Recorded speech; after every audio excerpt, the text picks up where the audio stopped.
Hello everyone. I know you use this video to fall asleep.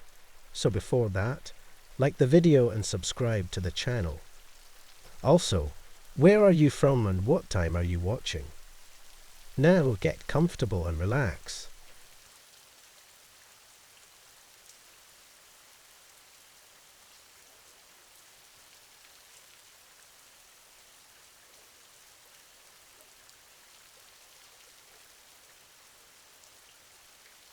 I've always been the type of person who struggles to fall asleep. Most nights, I lie there for what feels like hours, tossing and turning, trying to get comfortable. But about a month ago, something changed. I started noticing something strange in my room. At first, I didn't think much of it. It was just a feeling, that odd sensation like someone is watching you, even when you know you're alone. I convinced myself it was nothing. Just my mind playing tricks on me. Maybe I had watched too many scary movies or read too many creepy stories online. I'd close my eyes and try to push the thought away, but the feeling wouldn't leave. It started out subtle. I'd be lying there, trying to relax, when I'd notice a shadow near the foot of my bed. Not a clear shape, just a darker spot in the room, like something was standing there. My first instinct was to tell myself it was just the way the light from the street lamp hit my curtains, or maybe how my clothes piled up on the chair in the corner. I wasn't scared at first, just a little annoyed. I mean, I knew it was nothing, right? But every night that shadow was there, in the exact same spot by the bed. After about a week of this, I started to get frustrated. I'd turn the light on, get up, check around the room, and even try to move things around to see if it was just a weird reflection. But when I got back in bed and turned the light off, the shadow would come back. I'd stare at it, squinting in the dark, trying to see what it was, but it never moved, never made a sound. It just stood there. By the second week, I began losing sleep. It wasn't just the shadow anymore. I started feeling like there was pressure on the bed, like someone was leaning against the mattress, ever so slightly. It was a subtle feeling at first, like how the bed shifts when you move, but I wasn't moving. I'd stay perfectly still, holding my breath, and yet I'd feel the bed dip. It wasn't enough to freak me out yet, but it was enough to keep me awake longer than usual. I would lie there, staring at the ceiling, trying not to focus on it. But how do you ignore something like that? One night, I decided to stay up a little later. Maybe if I tired myself out enough, I'd pass out as soon as I hit the pillow and wouldn't notice anything. I stayed up scrolling through my phone until I couldn't keep my eyes open anymore. When I finally did go to bed, I could barely stay awake long enough to turn off the lamp. But the second my head hit the pillow, I felt it. That pressure again. But this time, it was stronger. It felt like someone was sitting on the edge of the bed. My heart started racing. I sat up so quickly I almost made myself dizzy. I grabbed my phone and turned on the flashlight, shining it all around the room. Of course, there was nothing there. The bed was empty. The room was quiet. I laughed at myself, trying to shake it off. I was being ridiculous. Maybe I had been dreaming just before waking up. That made sense. I must have been half asleep, my brain still caught between a dream and reality. That's what it had to be. Still, I couldn't bring myself to turn the light off again. I left the lamp on and stayed awake for hours, waiting for the feeling to pass. I didn't fall asleep until the sun came up. Over the next few nights, it only got worse. The shadow by the bed wasn't just a shadow anymore. It began to take shape. I could make out a figure now. Tall, still watching me. I couldn't see a face or any features, just an outline. But I knew, deep in my gut, that it was watching me. The pressure on the bed was stronger too. It felt heavier, like whoever, or whatever it was pressing down harder, trying to make its presence known. One night, I was lying there, trying to calm myself down, when I felt the bed dip again. But this time, I felt something else. A hand. A cold, clammy hand on top of mine. I jerked my hand away and shot up in bed, my heart pounding so hard I thought it might explode. I stared at the spot where the figure stood, but it didn't move. I reached for the lamp, my fingers fumbling with the switch in the panic. When the light came on, the figure was gone, as if it had never been there. But I knew it had. I felt it. I felt the hand on mine. I wasn't imagining that. I didn't sleep at all that night. I kept the lights on, every single one. I even sat up in bed with my back against the wall, just staring at the room, waiting for something to happen. Every little sound, every creak of the house settling made me jump. I couldn't relax. I couldn't think straight. I just sat there, heart racing, eyes wide open, waiting for the figure to return. But it didn't. The next day I was exhausted, barely able to keep my eyes open. I called in sick to work. I couldn't focus on anything anyway. All I could think about was what had happened the night before. Was I losing my mind? Was I just so sleep-deprived that my brain was playing tricks on me? I wanted to believe that, but the memory of that cold hand on mine made my skin crawl. It was too real to just be in my head. That night, I was terrified to go to bed. I didn't want to turn the lights off. I didn't want to lie in the dark with that figure standing by my bed. But I was so tired, I didn't have much of a choice. I crawled under the covers, my whole body tense, and kept the bedside lamp on. I told myself I'd sleep with the light on if I had to. But a part of me knew it didn't matter if the lights were on or off. Whatever was happening, it wasn't just a shadow or a trick of the light. It was something else, something I couldn't explain. I lay there, eyes darting around the room, trying to stay calm. Minutes ticked by, and nothing happened. I started to think maybe I'd get a break tonight. Maybe the figure wouldn't show up. But just as that thought crossed my mind, I felt it. The pressure on the bed. It started at my feet, like something was slowly sitting down beside me. The mattress sank under the weight, inch by inch, getting heavier. My heart was pounding so hard I could feel it in my throat. I didn't dare move. I didn't even blink. I just lay there, paralyzed, as the pressure moved closer to me. It felt like someone was crawling into bed with me, their weight shifting across the mattress, closer and closer. Then I felt it again, that cold hand. This time it wasn't in my hand. It touched my arm, icy fingers trailing up my skin. I wanted to scream. I wanted to jump out of bed and run. But I couldn't. I was frozen in place, too terrified to move. The hand moved slowly, deliberately, until it reached my shoulder. The grip tightened, like it was trying to pull me toward it. I snapped. I threw myself out of bed, grabbing my phone, turning on every light in the room. I didn't care anymore. I just needed to get away from whatever was there. I ran to the living room, where I spent the rest of the night on the couch, all the lights on, TV blaring, just trying to drown out the silence. I didn't go back to my room for a long time after that. Eventually, I couldn't avoid it anymore. I had to go back to sleep in my bed. But I wasn't going to let myself be alone in the dark with that thing again. I started sleeping with the lamp on every night. I'd tell myself it was just temporary, just until I could figure out what was going on. But deep down, I knew it wasn't going to stop.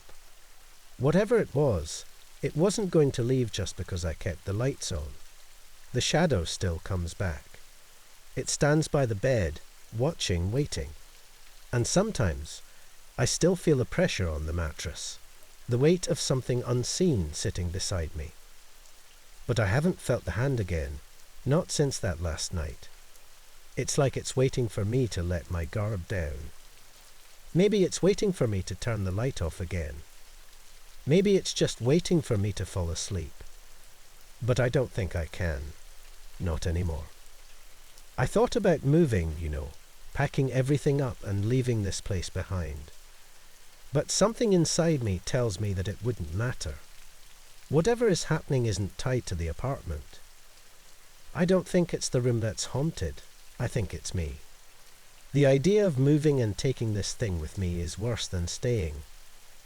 At least here, I know what to expect. At least here, I can keep the lights on and watch for that shadow, that figure, standing at the foot of my bed. But if I leave, what if it follows me? What if it gets worse? Lately, I've been too tired to even think about it. The sleepless nights are piling up. I walk through my days like a zombie, barely able to function. People at work have started to notice. They ask if I'm okay, if I've been sick. I lie and tell them I'm fine, that it's just stress or insomnia. They have no idea what's really going on. I don't know how much longer I can keep this up. Every night is the same. Lying there, waiting, the fear wrapping around me tighter and tighter. One of these nights, I know I won't be able to hold on anymore. I'll fall asleep with the light off, and whatever is waiting for me will finally get its chance. And when that happens, I'm not sure I'll ever wake up again. It started with a feeling. You know the kind that makes the hairs on the back of your neck rise. At first, I brushed it off. I told myself it was just my imagination, a trick of the mind. After all, I had been living alone in my tiny studio apartment for nearly 6 months without any problems. It wasn't a bad place. Just small, cozy even, if you like being in close quarters with all your things. A bed pushed up against the far wall, a tiny kitchen in the corner, and a couch facing a television that I almost never used. It was my little escape from the world. But recently, something has changed. It started small, like a nagging sense that I wasn't alone, even though I knew for a fact that I was. I'd be sitting on the couch, trying to read or scroll through my phone, and I feel eyes on me. At first, I ignored it, convincing myself that I was just being paranoid. The city could do that to you, make you jumpy. The constant noise outside, the strangers you pass on the street, always too close but too far away at the same time. But this was different. It wasn't just a feeling of being watched. It was specific. It came from a corner of the room, always the same corner. The one by the door, just beyond the reach of the dim lamp that barely lit the place at night. It was always darker there, no matter how many lights I had on. I tried not to look at it. I'd tell myself, don't be stupid, and bury my face back in my phone or my book. But the feeling would grow stronger, creeping up the back of my neck like cold fingers brushing my skin. I could feel something standing there in the corner, watching, waiting. A few nights later, the feeling got worse. I was lying in bed, my phone charging on the floor beside me, when I felt it again, that same presence. But this time, it wasn't just watching. It was closer. I could feel it, as if it had moved just a few steps nearer, but still in that dark corner. I turned over in bed, forcing myself not to look. If I didn't see it, it wasn't real, right? I pulled the blanket over my head, like a child hiding from monsters, hoping the thin fabric would keep me safe. But the feeling only grew stronger, more intense, like whoever, or whatever, was standing there wanted me to notice, wanted me to look. I didn't. The next morning, I told myself I had imagined it. Maybe I was just stressed. Work had been piling up, deadlines looming over me. People had always said that stress could mess with your mind, make you see things that weren't really there. That had to be it. I tried to laugh it off as I made my morning coffee, telling myself I'd been stupid to let my imagination run wild. But then I stopped mid-laugh. The dark corner by the door, it felt different in the daylight. It wasn't just an ordinary shadow. It was deeper, heavier, like the darkness had weight. It felt alive, almost like it was waiting for me to notice it again. I left the apartment as fast as I could that morning, not bothering to finish my coffee.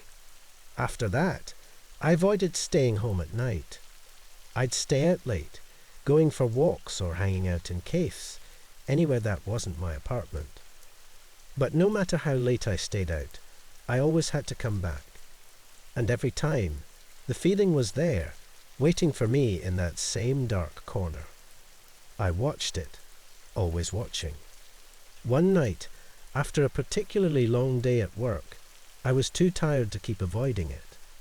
I sat on the couch, exhausted, trying to ignore the heavy weight of that dark corner. I thought about turning on the TV to drown out the silence, but something stopped me. The feeling was stronger than ever, thick in the air. The room felt colder, even though I hadn't touched the thermostat. I sat there, staring at my phone, pretending to be absorbed in something, anything, but I couldn't focus. All I could think about was the corner. My eyes darted toward it, just for a second, and I immediately regretted it. I couldn't see anything, not really, but I knew something was there. My heart started beating faster, my hands felt sweaty, and I could hear my own breath getting louder in the quiet room. The shadows were thicker now, darker than they had ever been before. Something was in the corner. I told myself, this is crazy. You're just tired. But the more I tried to ignore it, the stronger the feeling grew until it was almost unbearable. I could feel my skin crawling, a prickling sensation that made me shiver. Finally, I couldn't take it anymore. I stood up, my legs shaky, and faced the corner. My breath caught in my throat as I opened my mouth, barely managing to speak. "Who's there?" I said, my voice small and trembling. The room went cold, so cold that I could see my breath misting in the air. The temperature dropped in an instant, freezing me in place. I waited, my heart thudding painfully in my chest, straining to hear something, anything. And then I heard it. A low, deep growl, coming from the corner. It wasn't loud, but it was unmistakable. The sound rumbled through the room, making my skin crawl. I wanted to run, to scream, to get out of there, but I couldn't move. It felt like the air had been sucked out of the room, leaving me frozen in place, staring into the thick, black shadows. It spoke. The voice was rough, gravelly, like rocks grinding together. It made my insides twist with fear. "I've been waiting," it said, the words drawn out, as if it hadn't spoken in a long time. My heart was racing, my head spinning. I didn't know what to say. What do you say to something like that? Something that shouldn't exist, that shouldn't be real, but is standing right there in your own home. I took a step back, my knees weak, my mind screaming at me to run. But before I could move any further, the thing in the corner shifted. I couldn't see it, not exactly, but I could feel it moving, feel its presence looming larger in the room, filling the space with a cold, suffocating darkness. "I've been watching you," it growled, the voice crawling through the air, slithering into my ears, waiting for you to notice me. The air around me felt thick, like it was pressing in from all sides. I could hardly breathe, my lungs tight with fear. I wanted to close my eyes, to block it out, but I couldn't. Something held me there, Some unseen force keeping me rooted to the spot, my eyes locked on the corner. It shifted again, closer this time. The darkness seemed to pulse, like it was alive, like it was growing. "Now you've seen me," the voice whispered, low and cold. "And now I can come closer." The shadows stretched out from the corner, creeping along the floor like fingers reaching for me. I stumbled backward, my legs barely working as I scrambled to get away. My back hit the wall, and I gasped, my eyes wide with terror. The thing in the corner was coming for me. I had to get out. I had to leave before it reached me, before it could do whatever it was planning. I turned, my feet slipping on the floor as I raced for the door, my breath coming in short, panicked bursts. My hands shook as I fumbled with the lock, my fingers slipping as I tried to open it. But I could feel it behind me, getting closer, the cold pressing in, squeezing the air from my lungs. The door finally gave way, and I stumbled out into the hallway, slamming it shut behind me. I leaned against the wall, gasping for breath, my heart pounding in my chest. The apartment was silent now, the cold air still clinging to me, but I didn't hear anything from the other side of the door. I didn't know what had happened, what I had just seen, or heard, but I knew one thing: I couldn't go back in there. That thing, whatever it was, had been watching me, waiting for me to notice it. And now that I had, it wasn't going to stop. I left that apartment the next day, breaking my lease and moving out with only what I could carry. I didn't care about the rest of my stuff. I didn't care about the money I'd lose. All I cared about was getting as far away from that place as possible. But sometimes, late at night, when I'm alone in my new place, I still feel it. That same heavy presence, just out of sight, watching, waiting. And I wonder if it ever really left. I thought moving would fix everything. I really did. But even now, in my new apartment, miles away from that studio, I can't shake the feeling. It's there, in the back of my mind, like a weight pressing down on me. I try to tell myself it's just trauma, just memories playing tricks, but sometimes, when the lights are low, I swear I can feel it again. The air grows cold, and the shadows in the corners seem deeper, like they're waiting. I try to ignore it, try to focus on anything else, but I can't stop thinking about that voice, that growl. It told me it had been watching me. What if it never stopped? And now, every night before bed, I have to check the corners. It's become a routine, something I do without even thinking. I tell myself it's silly, that nothing's there, but I can't help it. I can't sleep unless I make sure. But lately, it's not enough. Even after I check, even when I see that there's nothing, I still feel watched. The presence isn't as strong as before, but it's there. Faint, waiting. I haven't spoken to it since that night, but I can feel it creeping closer, inch by inch. It's patient. And deep down I know it's only a matter of time before it finds me again. Airports are always busy. People rushing from one place to another, announcements blaring from every direction, the click of suitcase wheels on tiled floors, and the steady hum of voices filling the space. It's a rhythm of controlled chaos, something I've always been able to handle, at least until that day. I was at the airport for a work trip, a routine flight to London for a few days of meetings. Nothing unusual. I checked in, went through security, and found my gate without much thought. I was early, so I found a seat near the window and set my briefcase beside me, resting my foot against it as a casual reminder it was still there. I remember looking out the window at the planes coming and going, feeling a little restless, but not really bothered. Then my phone rang. It was my boss, wanting to go over some last-minute details for the trip. His voice sounded a little stressed. so I knew it wasn't going to be a short conversation. I picked up the briefcase, moved it to the floor beside me, and stood up. I paced a little as I talked, not wanting to sit still. I remember everything so clearly. I hadn't moved more than 10 feet away, just trying to find a quieter spot where I could hear him better. When the call ended, I went back to where I'd been sitting, ready to grab my briefcase and head to the restroom before the flight boarded. But the briefcase wasn't there. I blinked, scanning the area, thinking maybe I had set it down further from my seat than I realized, but it wasn't anywhere near me. The place where I had set it was empty. The people sitting nearby didn't seem to notice or care. They were caught up in their own travel routines, and I didn't want to make a scene, so I looked around more carefully, retracing my steps.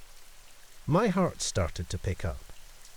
I could feel the panic slowly creeping in as my mind ran through all the important documents inside. I kept telling myself I must have moved it without thinking. That's what happens in busy places like airports, right? You get distracted, maybe absent-minded. But deep down, something felt wrong. I had only stepped away for a minute, barely long enough for anything to happen. I tried to stay calm. I approached the closest airline counter, explaining the situation. The woman there looked at me like it was no big deal, and said she'd call Lost and Found, maybe have security check the cameras. But I could tell she wasn't in a hurry. To her, this was just another misplaced item in a sea of thousands. I walked around the area again, scanning for the black leather briefcase with the gold lock. It was a small one, just big enough for my laptop, a few important files, and my passport. It couldn't have just disappeared. But it had. As I stood there, I felt a strange sense of unease settle over me. This wasn't just normal stress from losing something. There was something deeper, something that I couldn't explain. I tried to shake it off, telling myself that someone had probably just picked it up by accident. It will turn up soon. It had to. Then I saw it. Far across the terminal, through the throngs of people rushing to their gates, was my briefcase. It was sitting on a chair near one of the gates at the very end of the terminal, nowhere near where I had been. I stared at it for a long moment, unsure if my eyes were playing tricks on me. How could it have gotten all the way over there? I moved quickly, weaving through the crowd toward the gate. My heart was pounding now, and a chill ran up my spine. This didn't make sense. I hadn't even been to that part of the terminal. No one could have moved it that far in the few minutes I was on the phone. And if someone had taken it, why just leave it sitting there, perfectly untouched? When I reached it, I hesitated for a moment before picking it up. It was definitely mine. The same black leather, the same gold lock. I ran my fingers over the surface, half expecting to find it damaged or opened, but everything seemed fine. I sat down in the empty seat next to it and opened the briefcase slowly, feeling a strange tension in the air around me. My laptop was there, along with the documents I needed for my meetings, exactly where I had left them. Everything was in its place. Except for one thing. Sitting on top of the papers was an old photograph, something I had never seen before. My breath caught in my throat as I stared at it. The photo was worn and faded, the edges frayed, as if it had been handled many times over the years. In the picture, there was a man standing in front of an old house, staring straight into the camera. He was wearing a suit, his hands resting at his sides. But it wasn't just any man. It was me. Or at least, it looked like me. The man in the photo was older, his face weathered by time, but the resemblance was undeniable. The same eyes, the same jawline, even the way he stood. I stared at the photo, my mind racing to make sense of what I was seeing. There was no way this could be real. How could a photograph of someone who looked exactly like me, taken decades ago, end up in my briefcase?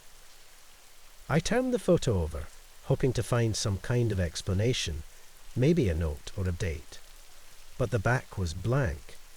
Just an old, faded picture of a man who could have been me, standing in front of a house I didn't recognize.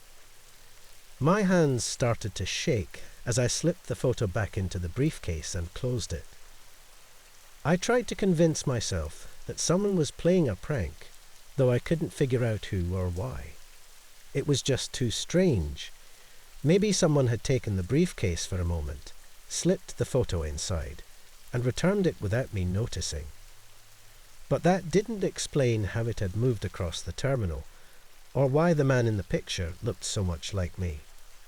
I stood up, gripping the briefcase tightly, and made my way back to the original gate. I couldn't shake the feeling that someone was watching me, even though I knew it was irrational. There were too many people around for anyone to single me out, but that creeping sense of dread stayed with me. Every time I looked over my shoulder, I expected to see the man from the photo, standing there in the crowd, watching me with those same familiar eyes. Back at the gate, I sat down and stared at the briefcase, not knowing what to do next. My flight wasn't for another hour, but I couldn't sit there anymore. The photo haunted me. I wanted to throw it away, to leave it behind, and forget this ever happened, but something told me I couldn't. It felt like I was holding on to a piece of something much bigger, something that didn't make sense yet, but would soon. I needed to get rid of it, to walk away from this whole situation. But no matter how hard I tried, I couldn't stop thinking about the photo. The man's face was burned into my memory now, his eyes staring back at me every time I blinked. I thought about leaving the briefcase behind, walking away from the airport altogether. Maybe that would break the strange spell this object had over me. But as I looked around, something stopped me. In the corner of my eye, near the windows at the far end of the terminal, I saw him, the man from the photo.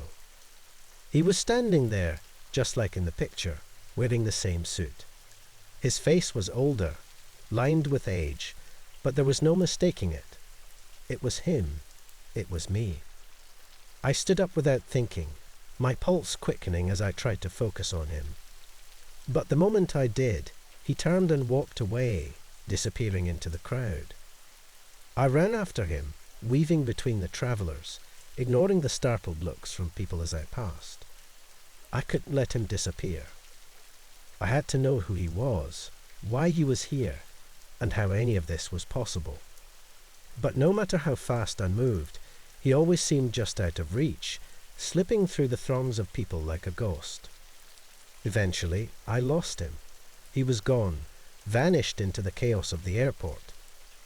I stopped, breathing hard, my heart hammering in my chest. I looked around, hoping to catch a glimpse of him again, but it was as if he had never been there. I made my way back to my gate, shaken and confused. I sat down, staring blankly ahead as the minutes ticked by. My flight was boarding soon, but I didn't care anymore. I didn't care about the meeting or the trip or the briefcase. All I could think about was the man, the photo, and the impossible resemblance between us. As the boarding call echoed through the terminal, I glanced down at the briefcase one last time. I knew I couldn't take it with me. It didn't belong to me anymore, if it ever had. I stood up, leaving it behind on the chair, and walked away. As I left the gate, I didn't look back. But I couldn't shake the feeling that somewhere, just out of sight, the man from the photo was watching me. And somehow, I knew this wasn't over. Not yet. I had been on the road for what felt like forever.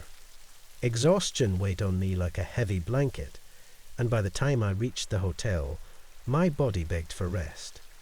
It wasn't the kind of hotel that stood out in any way. Just a typical place, brown carpet, cream walls, the usual smell of old furniture and cleaning supplies. But at that moment, I didn't care about luxury. I just needed sleep. I checked in with the receptionist, a young guy who barely looked up from his phone as he slid me my room key. Room 712. He mentioned something about renovations happening on the higher floors, but I was so tired I barely registered it. I didn't ask for details. I just wanted to get to my room. The elevator ride up was quiet, except for the low hum of the machinery. The kind of silence that feels heavier at night. I watched the numbers climb until it reached 7. A soft ding, and the doors opened to an empty hallway. Stepping out, I felt a strange stillness. You know that feeling when everything seems too quiet, almost unnatural? That's how it was. I brushed it off, convincing myself I was just being paranoid because of how tired I was. The hallway was dimly lit, the lights buzzing faintly, and the carpet beneath my feet felt soft, almost muffling the sound of my footsteps. I found my room easily, swiped the key card, and pushed the door open. The room was basic but clean.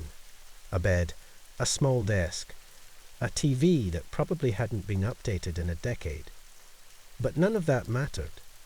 All I wanted was to crash on the bed and shut my eyes for as long as I could. I dropped my bags, kicked off my shoes, and flopped onto the bed without even pulling back the covers.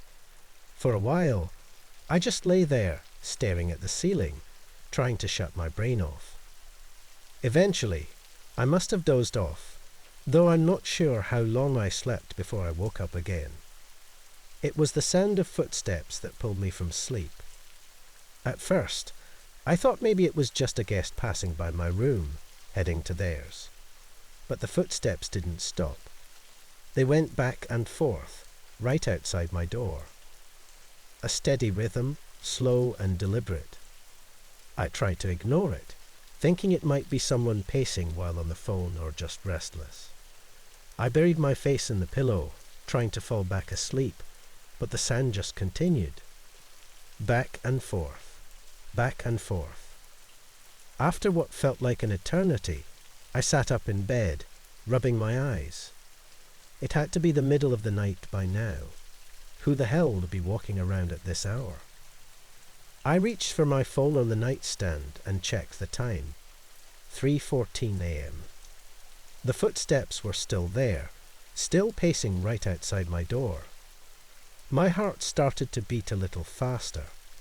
Something about it felt wrong. There was no pause, no variation in the sound, just the same steady rhythm. It was almost mechanical. Curiosity got the better of me.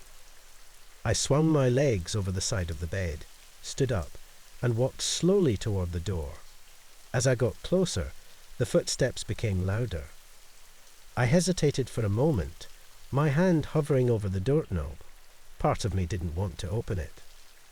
I had that weird, uncomfortable feeling in my gut, the kind that tells you something isn't right. But I needed to see. I needed to know what was going on. I unlocked the door as quietly as I could, not wanting to draw attention. Then I cracked it open just a bit, enough to peek out. Nothing. The hallway was completely empty. I opened the door wider and stepped out into the hall. The footsteps had stopped the moment I looked. I looked left, then right. The hallway stretched on in both directions, but no one was there. No doors closing, no elevators humming. Just nothing. I stood there for a moment, listening. The silence was deafening after the relentless sound of the pacing. I didn't move, just waited, half expecting someone to come around the corner, or for the footsteps to start again. But there was nothing, just the quiet hum of the hallway lights and my own breathing. I stepped back into my room, shutting the door carefully behind me. I stood there, my back pressed against the door, trying to make sense of what had just happened. Maybe I had imagined it. Maybe I was so tired that my mind had played tricks on me. That had to be it. I was just exhausted. I crawled back into bed, trying to shake off the lingering unease. I closed my eyes and told myself to relax, to forget about the footsteps. But then they started again. This time, I shot up in bed, my heart racing. The footsteps were back, the same slow, deliberate pace, moving up and down the hallway, back and forth. But I knew what I had seen. There was no one out there. So how could I be hearing it again? I sat there frozen, listening as the sound continued. It was driving me crazy. I couldn't just sit there and listen to it all night. I had to know. I got out of bed and approached the door again. My hand was trembling slightly as I reached for the knob. I opened the door faster this time, swinging it wide open. Again, nothing. No footsteps, no people, no movement. The hallway was as empty as before. The lights flickered slightly, but otherwise there was no sign of anyone. I stepped out into the hall again, this time walking down toward the elevators. My bare feet made no noise on the carpet, and I felt exposed in the middle of that quiet, empty space. I walked up and down the hallway, checking the doors. All of them were closed, and there was no sound coming from any of the rooms. I even stood in front of the elevator, waiting for a minute to see if anyone would come out. But the elevator stayed still. Feeling more unnerved than ever, I went back to my room, locked the door behind me, and sat on the edge of the bed. The footsteps had stopped again the moment I stepped into the hallway. It was like whoever, or whatever, was making that noise new when I was watching. I sat there for hours, unable to sleep. I kept expecting the footsteps to start again, but they didn't. Eventually, the first light of dawn crept through the thin curtains, and I felt a small sense of relief. Whatever had happened during the night seemed to be over. As soon as it was a reasonable hour, I packed up my things and headed down to the front desk to check out. The same young guy from the night before was sitting there, looking just as bored as he had when I checked in. I hesitated for a moment, wondering if I should say something about the footsteps. It sounded ridiculous, even to me. But I had to know. "Hey," I said, leaning on the counter, "I have a weird question. Was anyone else staying on the 7th floor last night?" The receptionist looked up from his phone, raising an eyebrow. "No, why?" I felt a chill creep up my spine. I heard footsteps. Someone was walking up and down the hall outside my room all night. He frowned, clearly confused. That can't be right. The 7th floor is supposed to be empty. We're doing renovations up there. No guests are allowed on that floor except you. I felt a knot tighten in my stomach. Are you sure? There was no one working on the floor or anything. He shook his head. No one was up there. Trust me. The whole floor is vacant except for your room. I don't know what you heard, but it wasn't anyone from the hotel. I didn't know what to say. My mind raced, trying to make sense of what he was telling me. If no one had been on the floor, then who, or what, had been pacing outside my door all night? I forced a tight smile, thanked him, and hurried out of the hotel as fast as I could without looking back. As I got in my car and pulled away from the building, I couldn't shake the lingering feeling of dread. I don't know what was walking up and down that hallway outside my room. I don't know why it stopped every time I opened the door, or why it started again when I went back inside. But what I do know is that I won't be staying in that hotel, or any other one like it, ever again. Sometimes it's better not to ask questions. Sometimes it's better not to know what's hiding in the quiet, empty places of the world. As I drove away from the hotel, I couldn't help but replay the night over and over in my head. The rhythm of those footsteps haunted me, like a constant drumbeat in the back of my mind. Every time I thought about it, my skin crawled. I tried to distract myself by turning on the radio, focusing on the road, but it was no use. The sound seemed burned into my memory. What bothered me most was the emptiness I'd seen in that hallway. The way the lights flickered, how the air had felt heavy, almost oppressive. It wasn't just the footsteps, it was the entire floor. Something about it had felt off, like it wasn't meant for people, or maybe it wasn't meant for the living. Later that day, when I was safe at home, I couldn't shake the feeling that whatever had been in that hallway wasn't done with me. I had the urge to check every door and window, to make sure everything was locked tight. And yet, even behind the safety of my own locked doors, I still felt that same presence, like something was watching, waiting. Every creak in the house, every distant noise outside made my heart race, and I found myself constantly looking over my shoulder. The footsteps may have stopped, but the fear had followed me home. Something from that hotel had lingered, and I couldn't help but wonder if it would ever leave. It was late. I had just finished a long business dinner in a city I didn't know very well. The meeting itself had gone on longer than expected, and I found myself standing outside the restaurant, looking for a way back to my hotel. The streets were almost deserted, and the dim street lights barely cut through the darkness. I wasn't sure how to get back to my hotel on foot, and walking around a strange city at this hour didn't feel like a good idea. I pulled out my phone and opened a taxi app. Thankfully, the app found a car from a well-known company nearby. I requested the ride, and within a few minutes, a taxi pulled up to the curb. The car looked clean, and the logo of the company was printed clearly on the side. The driver, a man in his late 40s or early 50s, smiled at me from the driver's seat and waved for me to get in. I slid into the back seat and gave him the address of my hotel. "Sure thing," he said in a cheerful tone as he pulled away from the curb. At first, everything felt normal.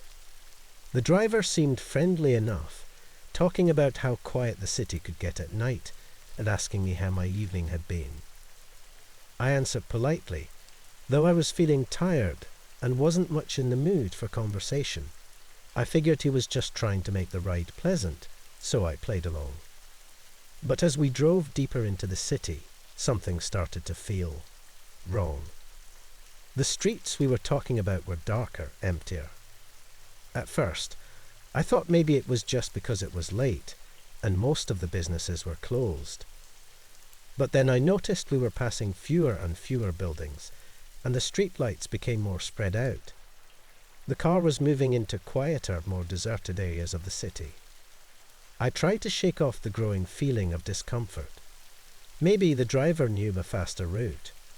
Maybe the usual roads were under construction or something. But when I glanced down at my phone, my stomach knotted. I pulled up the taxi app again to check our progress, but the screen showed something that made my heart skip a beat. There was no record of the ride. I blinked, confused. The app showed my previous rides, but this one, the one I was currently sitting in, didn't exist. There was no trace of it. No driver information, no estimated time of arrival, nothing. "Hey, are we going the right way?" I asked, trying to keep my voice steady. My eyes flicked to the rear-view mirror, where I could see the driver's eyes watching me. "Yeah, just a shortcut," he said casually. His voice sounded different now, less cheerful, more flat. "Don't worry about it." Something was wrong. My instincts screamed at me that I wasn't just being paranoid. I looked out the window again. The streets were getting darker, and I couldn't recognize any landmarks. It was as if we had left the city entirely, though I knew that couldn't be true. The air outside felt thick, and there was a sense of emptiness, like we were moving deeper into a place where no one else had been for a long time. I could feel my heart starting to race. I checked my phone again. hoping the GPS would at least show where we were, but even that was acting strange. The blue dot representing my location was moving, but the map around it looked blank, like we were driving through a part of the city that didn't exist. "Ah, I think you missed a turn back there," I said, trying to sound more confident than I felt. "My hotel's in the other direction." He didn't respond. The silence in the car stretched on for too long, and I felt a chill run through me. He wasn't even pretending to follow the right route anymore. His eyes were focused straight ahead, his hands gripping the wheel tightly. I swallowed hard. "Can you just let me out here? I'll walk the rest of the way." This time, he glanced at me in the rearview mirror, his eyes lingering for just a second too long. "We're almost there," he said quietly, his tone cold. Panic started creeping in. I leaned forward, my voice shaking now. "No, seriously. Let me out. I'm not comfortable with this." The driver said nothing, but I saw his knuckles whiten as he tightened his grip on the wheel. I knew I had to act fast. I tried the door handle. It was locked. My mind raced, trying to figure out what to do next. I was stuck in a moving car with a stranger, and everything about this felt wrong. "Let me out," I said louder, my voice edged with desperation. "Now." Finally, the car slowed. For a moment, I thought maybe he was going to listen, that he'd stop and let me go. But then the car pulled off to the side of a deserted road and stopped. There were no streetlights, no other cars, no people, just empty darkness stretching in all directions. The driver turned slowly to look at me over his shoulder. His face was expressionless now, the warmth and friendliness from earlier completely gone. He reached down and unlocked the door. "Go on then," he said, his voice low and flat. My hands were shaking as I grabbed my bag and fumbled with the door handle. I pushed the door open and stumbled out of the car. The cold air hit me, and I was standing on some road I didn't recognize, in the middle of a place that felt completely cut off from everything. I turned around, expecting to see the taxi still there, maybe the driver watching me, but the car was already gone. I hadn't even had it leave. 1 second it was there, the next it had vanished, as if it had never been there at all. I stood there for a moment, trying to make sense of what had just happened. My heart was still pounding in my chest, and my breathing was shallow. I looked around, trying to figure out where I was, but nothing was familiar. There were no street signs, no buildings in sight, just an endless stretch of road disappearing into the darkness. I checked my phone again, hoping the GPS would work now that I was out of the car, but the screen was still acting strange. The map was blank, and it showed me standing in the middle of nowhere. I tried calling someone, but the call wouldn't go through. No signal. For a moment, I just stood there, frozen in place. I was in a part of the city I didn't know, with no idea how to get back to safety. Panic started creeping in again, but I forced myself to take a deep breath. I needed to stay calm. I started walking, figuring if I kept moving, I'd eventually find my way back to a main road, or at least somewhere with some lights, maybe a passing car. But the more I walked, the more I realized something was very wrong. It wasn't just that I didn't know where I was. It felt like this place wasn't part of the city at all. The buildings were too far apart, the streets too empty. It was as if I had wandered into a different world, one that didn't belong to the same city I had been in earlier. After what felt like hours of walking, I finally saw a light up ahead. It was a single street lamp, flickering dimly in the distance. I headed towards it, hoping it would lead me somewhere, anywhere that felt familiar. When I reached the street lamp, I saw a bench nearby and sat down, trying to gather my thoughts. I still couldn't get the app to work, and my phone's battery was starting to drain. I had no choice but to wait, hoping that maybe someone would drive by, or that my phone would pick up a signal. But as I sat there in the dim light, I realized something that made my skin crawl. The road I had just walked down, it didn't exist on any map. The place where I had been dropped off, it wasn't marked anywhere. And no matter how many times I checked the app, there was still no record of the ride I had taken. It was like the taxi, the driver, the entire route had never existed.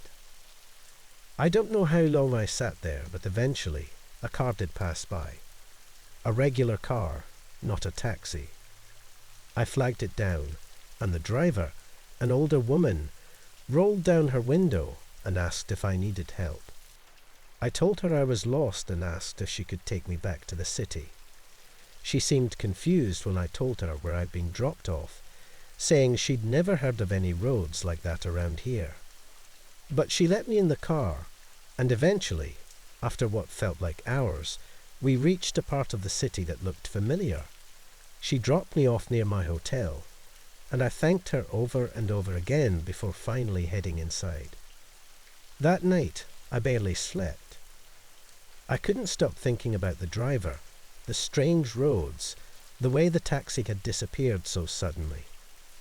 The next morning, I checked the taxi app again, just to see if maybe I had missed something. But there was still no record of the ride. It was as if the whole thing had never happened.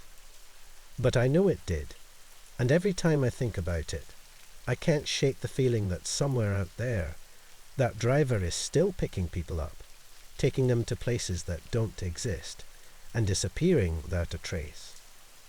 And the worst part, I'll never know what would have happened if I hadn't demanded to get out of that car. I had spent the entire day in back-to-back meetings, my mind numb from hours of small talk and business presentations. By the time I returned to the hotel, it was nearly 10 p.m., and all I could think about was getting out of my stiff suit, taking a hot shower, and sinking into bed. The elevator ride up to my floor felt longer than it should have, but I kept my focus on the promise of rest. As soon as the elevator doors slid open, I trudged down the hallway, the dull thud of my suitcase wheels against the carpet marking my path. I arrived at room 608 and fished the key card out of my pocket. I swiped it against the reader, but nothing happened. Maybe I was just tired. I tried again, swiping slower this time. Still nothing. I rubbed my thumb over the magnetic strip, as if that would magically fix the issue, and tried once more. The red light blinked at me like a taunt. With a sigh, I headed back toward the elevator and down to the front desk. The lobby was quiet, the large clock on the wall ticking louder than usual in the emptiness. I approached the young woman at the desk, who greeted me with a tired smile.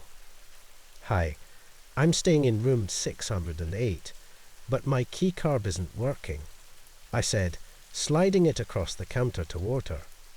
She picked it up and ran it through her computer system. After a moment, she frowned, her eyes squinting slightly at the screen. "I'm not showing any issues with your key," she said. "It's still active for room 608. "Well, it's not working," I replied, a little more sharply than I intended. "Can you reset it or something?" She nodded quickly, reprogrammed the key card, and handed it back to me. "This should do it. Sorry for the inconvenience." "Thanks." I mumbled and made my way back to the elevator. The ride back up was quiet again, only the soft hum of the elevator keeping me company.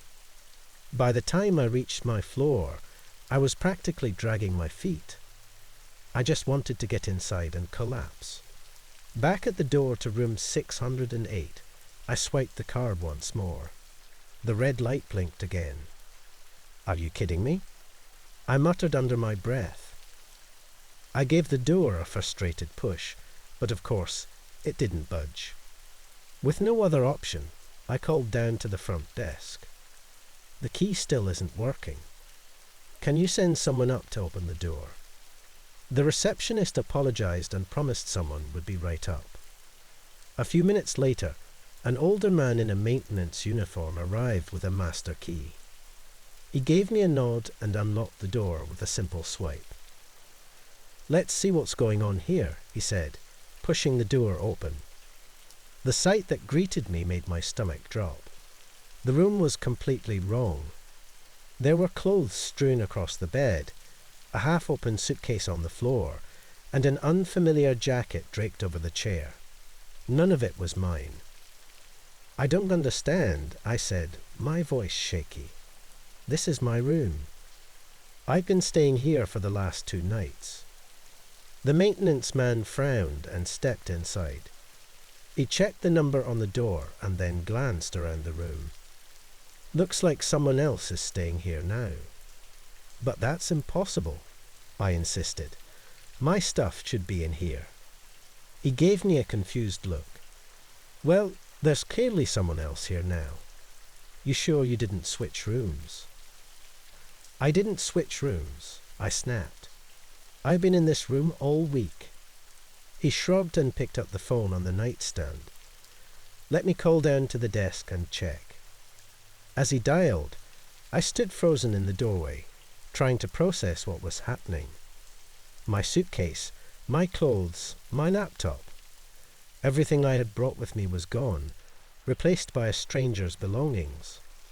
"Yeah, I've got a guest here who says this was her room," the maintenance man said into the phone. He paused, listening to the response. "Uh-huh. Room 608. Yeah, I see that. No, nothing of hers is here." He hung up the phone and turned to me with a sympathetic look. "They're saying the system shows someone else checked into this room earlier today. There's no record of your stay." I stared at him, trying to make sense of his words. "What do you mean?" "I've been here. I checked in 2 days ago." "They don't have any record of that, ma'am," he said carefully. "Maybe you got moved to another room, and there was a mix-up." "But no one told me I was moved," I said, my voice rising with panic. "Where are my things? What happened to my stuff?" He shrugged again, clearly out of his depth. "I don't know. I'd head back down to the front desk if I were you. They can probably help sort this out." I nodded numbly and left the room, my mind racing as I walked back toward the elevator. This didn't make any sense. I had been in that room. I remembered unpacking my suitcase, setting up my laptop on the desk. I slept in that bed last night. At the front desk, the same woman from earlier gave me a concerned look as I approached. Did the key work this time? "No," I said, feeling my voice shake. "Someone else is in my room. All my stuff is gone." She blinked, clearly not expecting that answer. "I'm sorry." "I've been staying in room 608 for the last 2 nights, I explained. "But when we opened the door, it's like I was never there. Someone else's things are in the room now, and all my belongings are gone. How is that possible?" Her fingers flew over the keyboard as she pulled up the room records again. "According to our system, another guest checked into room 608 earlier today," she said, confusion evident in her tone. "There's no record of you ever staying in that room." I felt a chill crawl up my spine. "But I did stay there. I've been here since Tuesday." She shook her head. "I don't know what to tell you. There's no record of you being assigned to that room at any point." I gripped the edge of the counter, trying to hold on to my sanity. "Then where are my things? I had a suitcase, clothes, a laptop. They're all gone." "I can send someone to check the lost and found. But if your things were never logged into the system..." "I don't know where they'd be," she said, her voice uncertain. I stared at her in disbelief. This isn't right. My things have to be somewhere. She looked genuinely apologetic but helpless. I'm sorry. I'll have someone check, but I can't explain what happened. She made a call, and soon a hotel manager came over, trying to calm me down with the same questions. Had I switched rooms? Could I have forgotten? Did I perhaps leave something behind in another location? No, I interrupted. I've been in room 608 for 2 nights. I didn't move. My stuff was in there, and now it's gone. The manager sighed, flipping through the guest records. He assured me they'd check every corner of the hotel to track down my belongings, but something about his tone made it clear he didn't expect to find anything. They gave me another room while they looked into the matter. Room 714. I was too exhausted to argue anymore, so I took the new key card and headed upstairs. When I opened the door to room 714, everything seemed fine. The bed was neatly made. The air smelled faintly of bleach and fabric softener. It was sterile, impersonal, like every hotel room. I tried to tell myself it was just a mix-up. Maybe there had been some clerical error, and they'd find my things by morning. But as I lay down in the unfamiliar bed, staring at the ceiling, I couldn't shake the feeling that something was wrong. How could an entire hotel staff not remember me checking in? How could my things just disappear without a trace? I drifted into a fitful sleep, my mind racing with questions I couldn't answer. Around 2 a.m., I woke up to the sound of someone knocking on the door. I sat up, confused, my heart racing in the darkness. Who would be knocking at this hour? I waited, listening, but the knocking came again, this time louder. I got out of bed, hesitated for a moment, then walked over to the door. "Who is it?" I asked, my voice shaky. There was no response, just another knock. Slowly, I opened the door a crack. The hallway outside was dim, and for a moment, I couldn't see anyone. Then I spotted him. A man standing just outside the light, his features hidden in shadow. "Can I help you?" I asked, fear creeping into my voice. The man stepped forward into the light. He was wearing a suit, his face blank, eyes cold. He didn't say a word, just stared at me with an intensity that made my skin crawl. "I think you have the wrong room," I said, trying to close the door.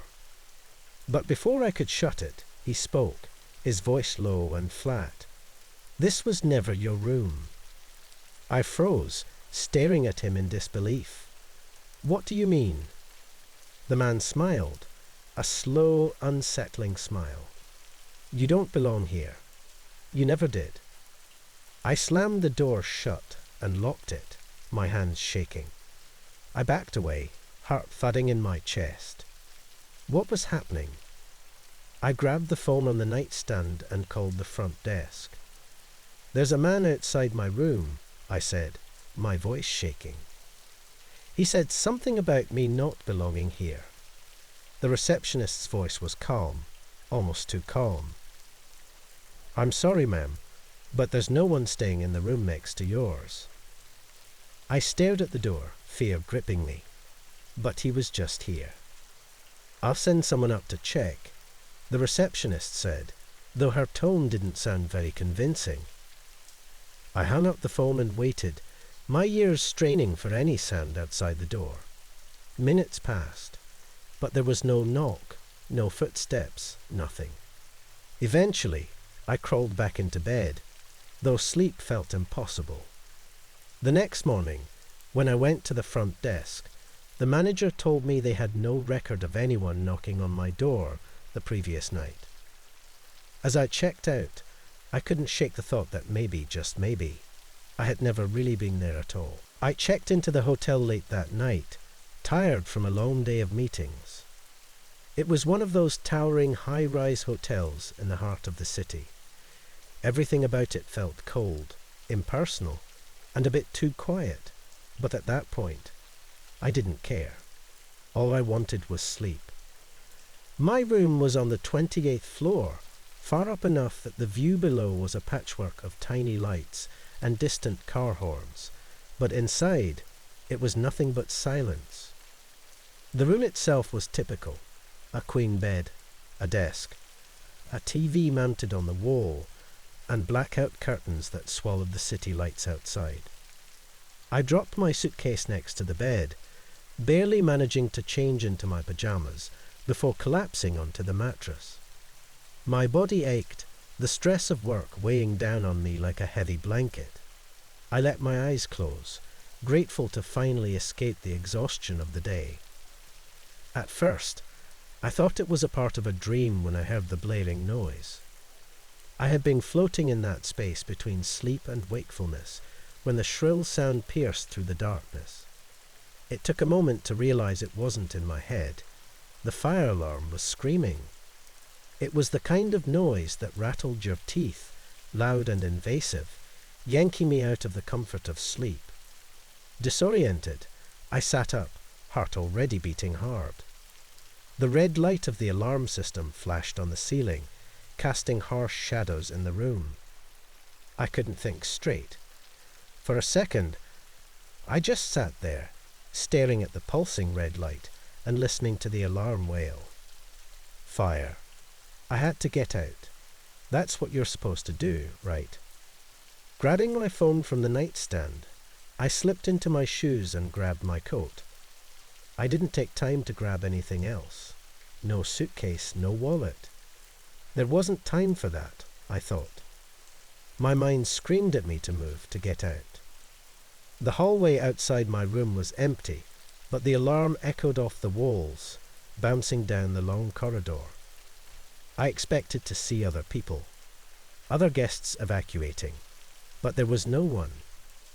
The long, sterile hallway stretched out in both directions, the patterned carpet and cheap wall art giving it an almost dreamlike quality. I walked quickly, scanning the doors as I passed. No one else was coming out. Where was everyone? The stairwell was at the end of the hall. When I opened the heavy metal door, it slammed shut behind me, cutting off some of the noise. The stairwell was dimly lit by flickering fluorescent lights, casting odd shadows on the concrete steps. I had always hated stairwells, especially in hotels. They felt too closed in, too isolated. The alarm continued to blare, echoing off the concrete walls. I started down the stairs, moving as fast as I could without tripping. Each floor I passed was marked by another metal door, like the one I'd entered through. Occasionally, I paused, glancing at the doors, half expecting someone else to burst through at any moment. But no one came. There should have been other people by now, right? A building this size must have had hundreds of guests. Where were they? My mind kept racing as I moved downward, floor by floor. Just as I passed the door to the 20th floor, the alarm stopped.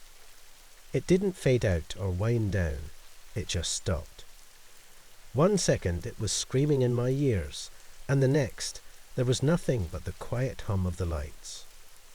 I froze, standing there on the steps, trying to process what had just happened. The silence felt heavier than the noise had been, like the air itself was suddenly thick with it. I strained to hear something, anything, but the stairwell remained empty and quiet. No more alarm, no more flashing lights, nothing.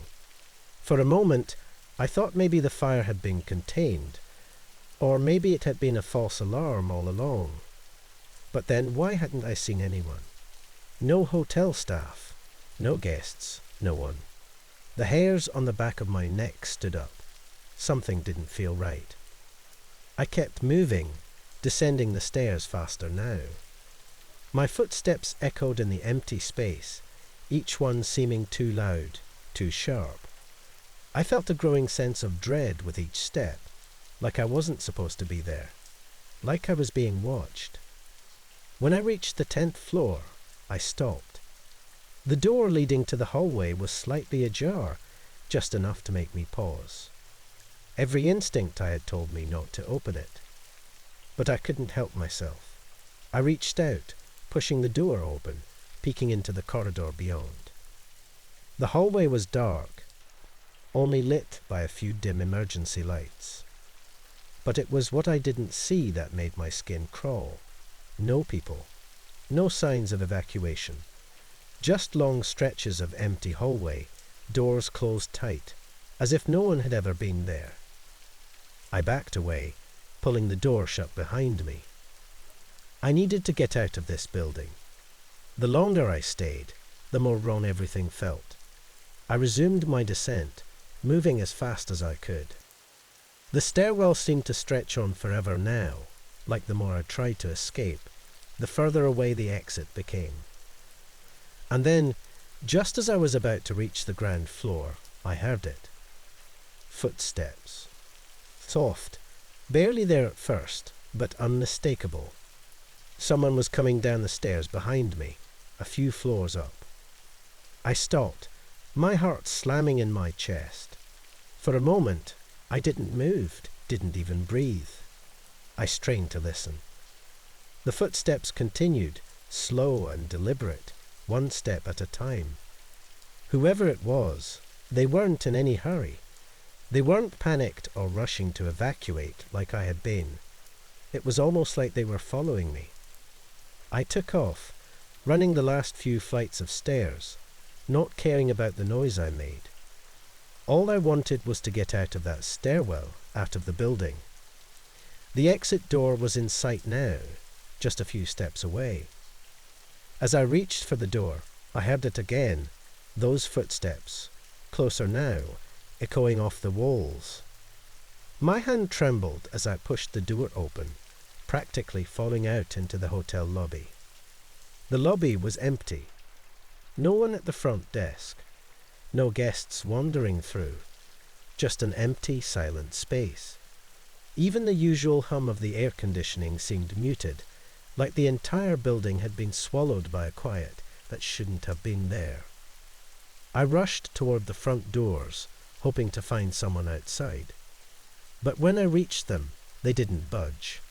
I pushed, pulled, and slammed my shoulder against the glass, but the doors wouldn't open. My phone was still in my pocket, and I pulled it out, trying to call the front desk, emergency services, anyone. No signal. And then the footsteps stopped. I stood there, panting, trying to calm my racing heart. My head turned toward the stairwell door, half expecting someone to walk through. But the door remained closed, the lobby still empty. I was alone. Or at least, that's what I tried to tell myself. After a few more minutes of uselessly trying to pry the doors open, I gave up. There had to be another way out, another exit somewhere. Maybe through the kitchen or service area. I headed toward the back of the lobby, scanning for any sign of life, any clue as to what was happening. As I passed the front desk, I heard a soft sound, like the scratch of a pen on paper. I stopped, turning toward the desk. There, on the counter, was the guest register, a pen resting next to it. And then slowly the pen moved. It was as if someone invisible was signing their name, pressing the pen down firmly on the paper. My stomach dropped as I watched the letters form, one after the other, spelling out a name I didn't recognize. I backed away, my skin crawling, every nerve in my body screaming at me to leave. But there was no way out. The lights in the lobby flickered once, twice, and then went out completely. I stood there in the dark, barely able to see the outlines of the furniture and walls. My breathing was shallow, quick, and I felt a cold sweat break out on the back of my neck. And then, from the darkness, I heard it again. Those footsteps, closer now. I wasn't alone. There was someone, or something, else in that hotel with me. And it wasn't in any hurry to let me leave. I backed up against the wall, my eyes darting around, trying to see through the thick darkness. The footsteps were slow, deliberate, moving through the lobby toward me. My heart raced as I tried to think of a way out, any way out. Suddenly, the lights flickered back on. I was standing in the middle of the lobby, but there was no one else around. No one had followed me from the stairs. The register was empty again, the pen lying untouched on the desk. It didn't make sense. Nothing about this night made sense. I ran to the front desk, slamming my hands on the bell, hoping anyone, would come. But no one did. After what felt like an eternity, the doors behind the desk finally opened, and a man in a hotel uniform stepped out. He looked calm, unfazed, like nothing strange had happened at all. "Can I help you?" he asked, his voice too casual for what I had just experienced. "The fire alarm," I said, my voice shaking. "It went off, but there's no one here. No evacuation. What's going on?" He looked at me, eyebrows raised in confusion. "Fire alarm?" There was no fire alarm. No drill scheduled either. I stared at him, trying to process what he was saying. I heard it. I saw the lights. I evacuated. I was in the stairwell. The man shook his head. "I'm sorry, sir, but there hasn't been any alarm tonight. Everything's been normal." I wanted to argue, to scream, but the words caught in my throat. The reality of what he was saying, and what I had experienced, started to sink in. I wasn't sure what had happened in that stairwell, but one thing was clear. Something had triggered that alarm, and it wasn't anything human. I never thought a storm could make a night feel so isolating. But as the rain hammered against the windows and thunder rumbled through the sky, the house felt far too big for just me. I had always thought of it as a safe place, filled with memories, the smells of old books, and the familiar creaks of the wooden floors. But tonight, that comfort was nowhere to be found. It was one of those nights where the power flickered off just as the sun set. So I was stuck in the dark, save for the small beam of light coming from the flashlight I dug out of the drawer in the kitchen. It didn't do much, just enough to make sure I didn't trip over anything in my path.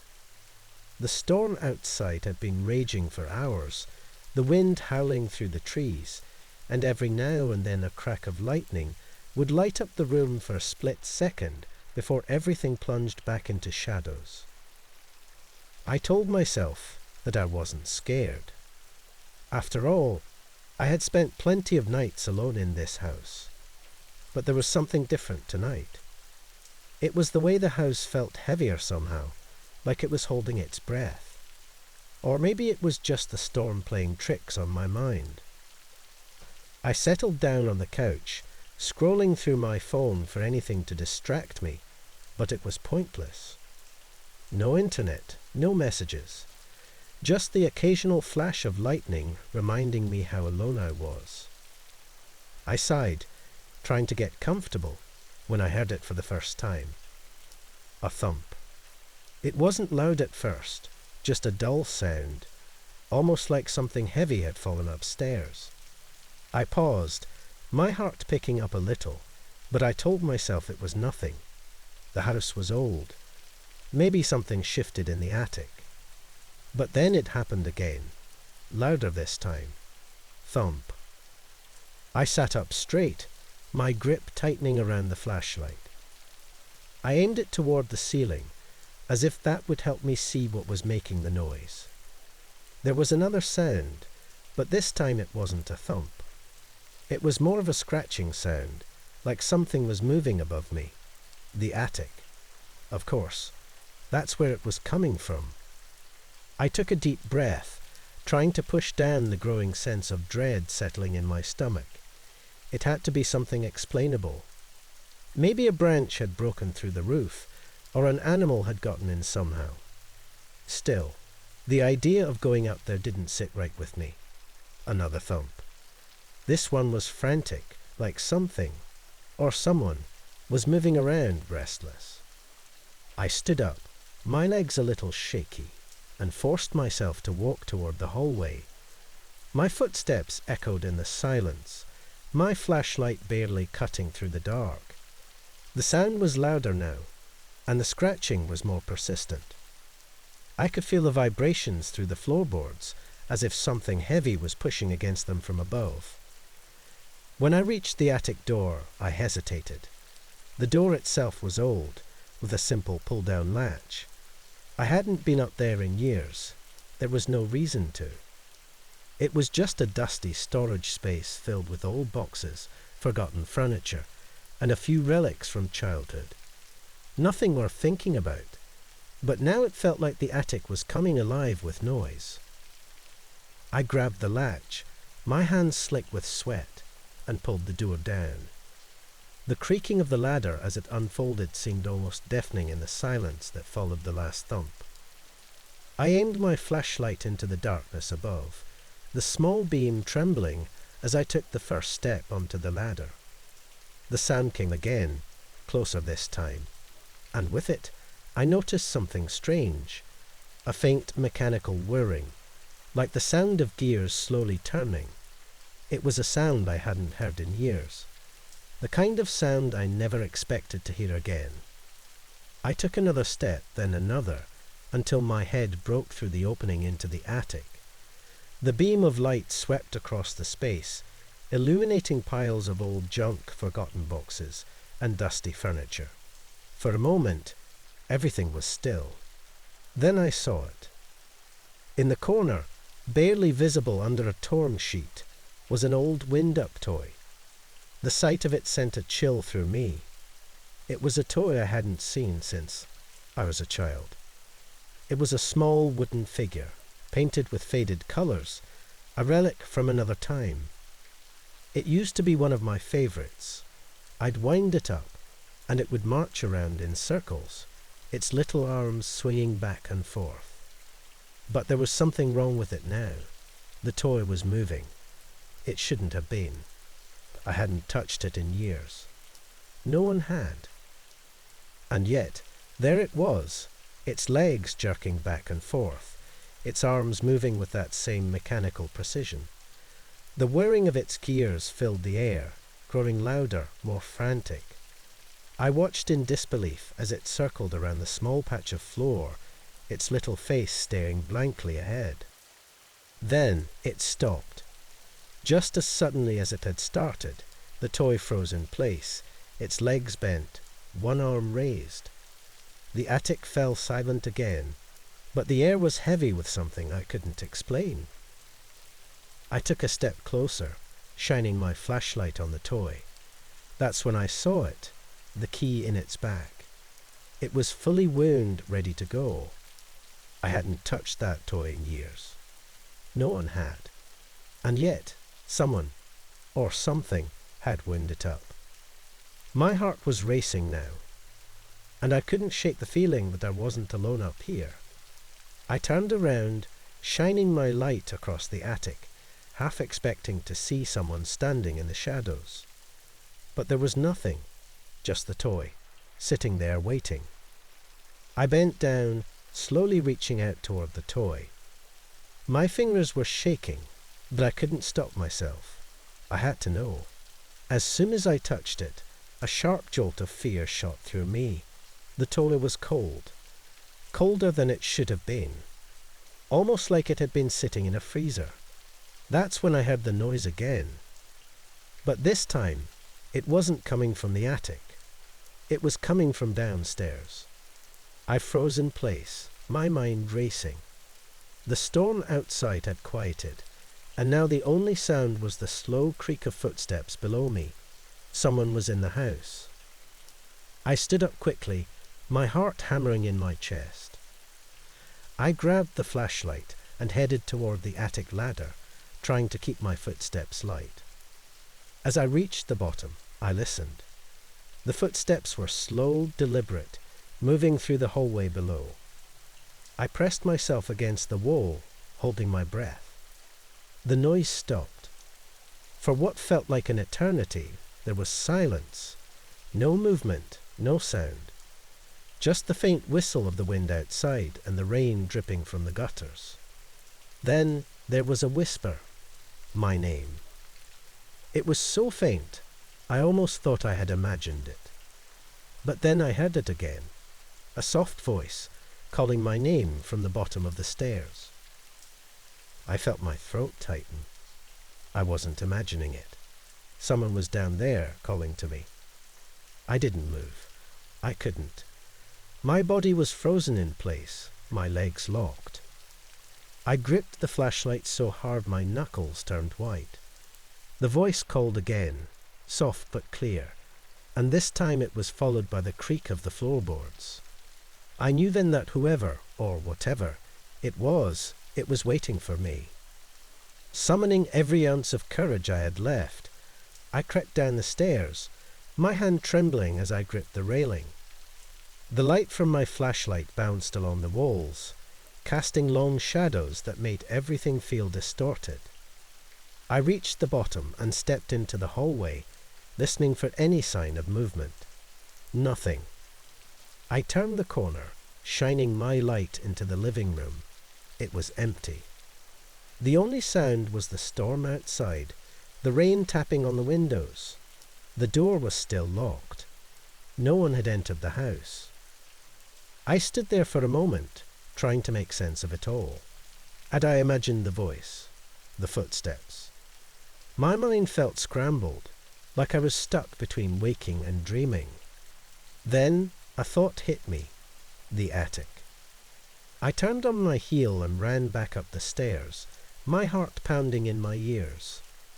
When I reached the attic, I stopped short, the beam of my flashlight sweeping across the room. The toy was gone. I couldn't believe it.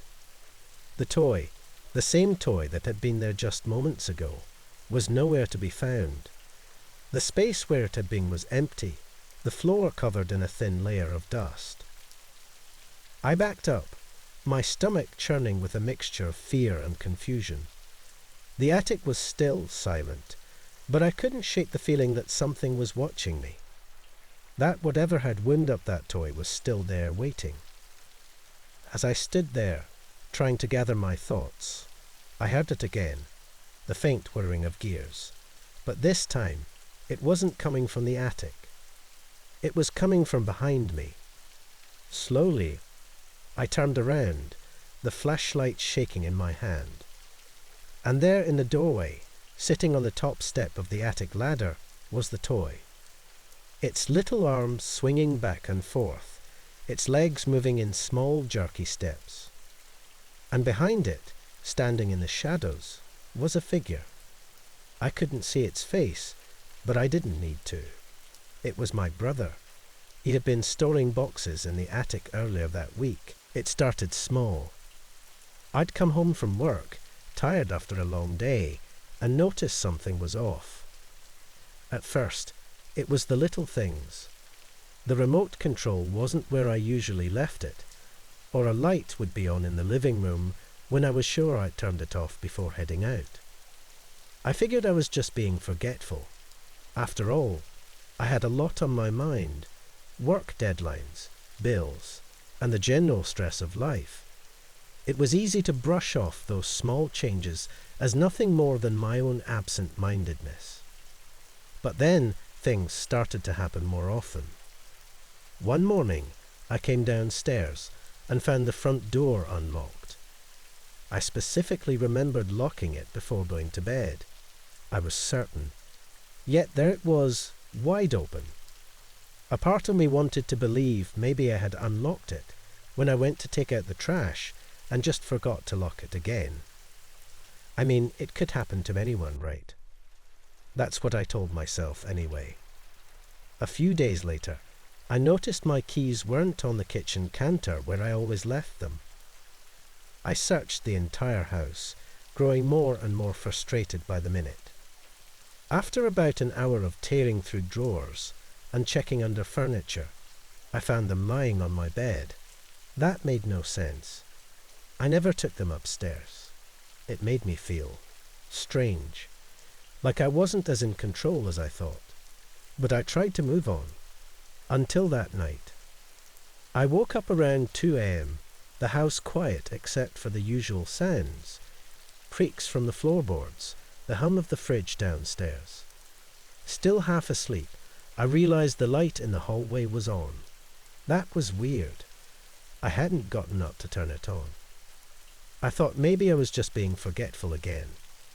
Maybe I had left it on before going to bed. I tried to convince myself of that and eventually went back to sleep. The next morning, something new happened. I came downstairs to find the TV on, playing static. The white noise filled the room, loud and grating. It made my skin crawl. I hadn't turned on the TV in days. In fact, I hardly watched it anymore, not with everything going on at work. That was the moment I started to wonder if I was losing my mind. I grabbed the remote, shut it off, and stood in the middle of the room, trying to calm myself down. "It's nothing," I whispered. "Just a coincidence. Maybe a power surge turned the TV on." But the knots in my stomach told me otherwise. I didn't believe my own excuses anymore. There was something wrong with my house.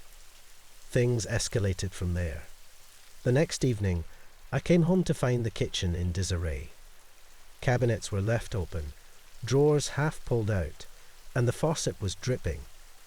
At first, I stood in the doorway frozen, just staring at the mess. I hadn't left it like that. I knew I hadn't. And then my eyes fell on something even more disturbing, a plate of food neatly set on the kitchen table. It was pasta, spaghetti with red sauce. I hadn't made dinner.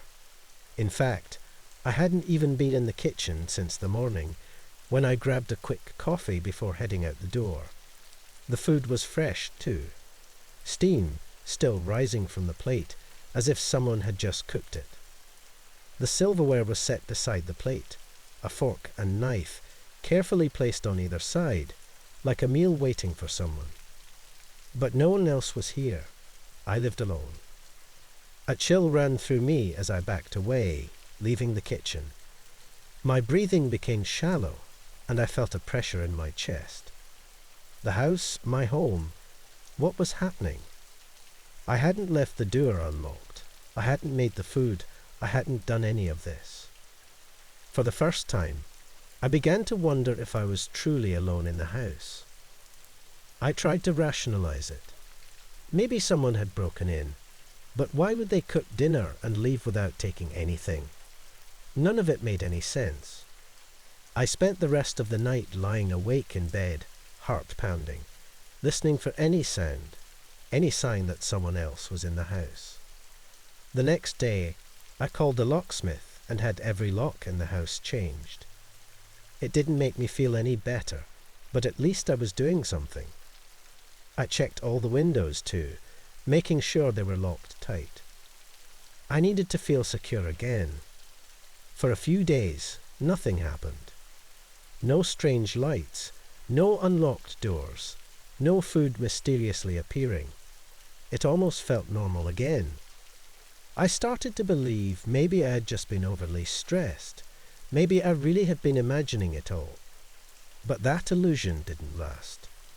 One night, I was sitting on the couch, trying to unwind with a book, when I heard something upstairs. A soft thud, like something being dropped on the floor. My blood ran cold, and I sat still for a moment, listening. It happened again. Another thud. It came from my bedroom.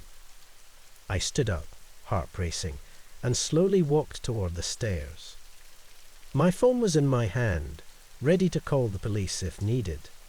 I crept up the stairs, each step feeling like an eternity. When I reached the top, I could see my bedroom door was wide open. I never left it open. I pushed the door slowly, the hinges squeaking as the room came into view.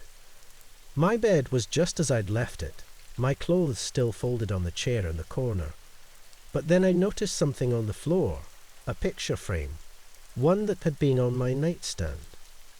It had fallen face down on the floor, the glass cracked. I picked it up, hands shaking, and flipped it over. It was a picture of me with my parents, taken years ago. Nothing too special about it, just an old photo I'd always kept by my bed. But there was something different now. A mark.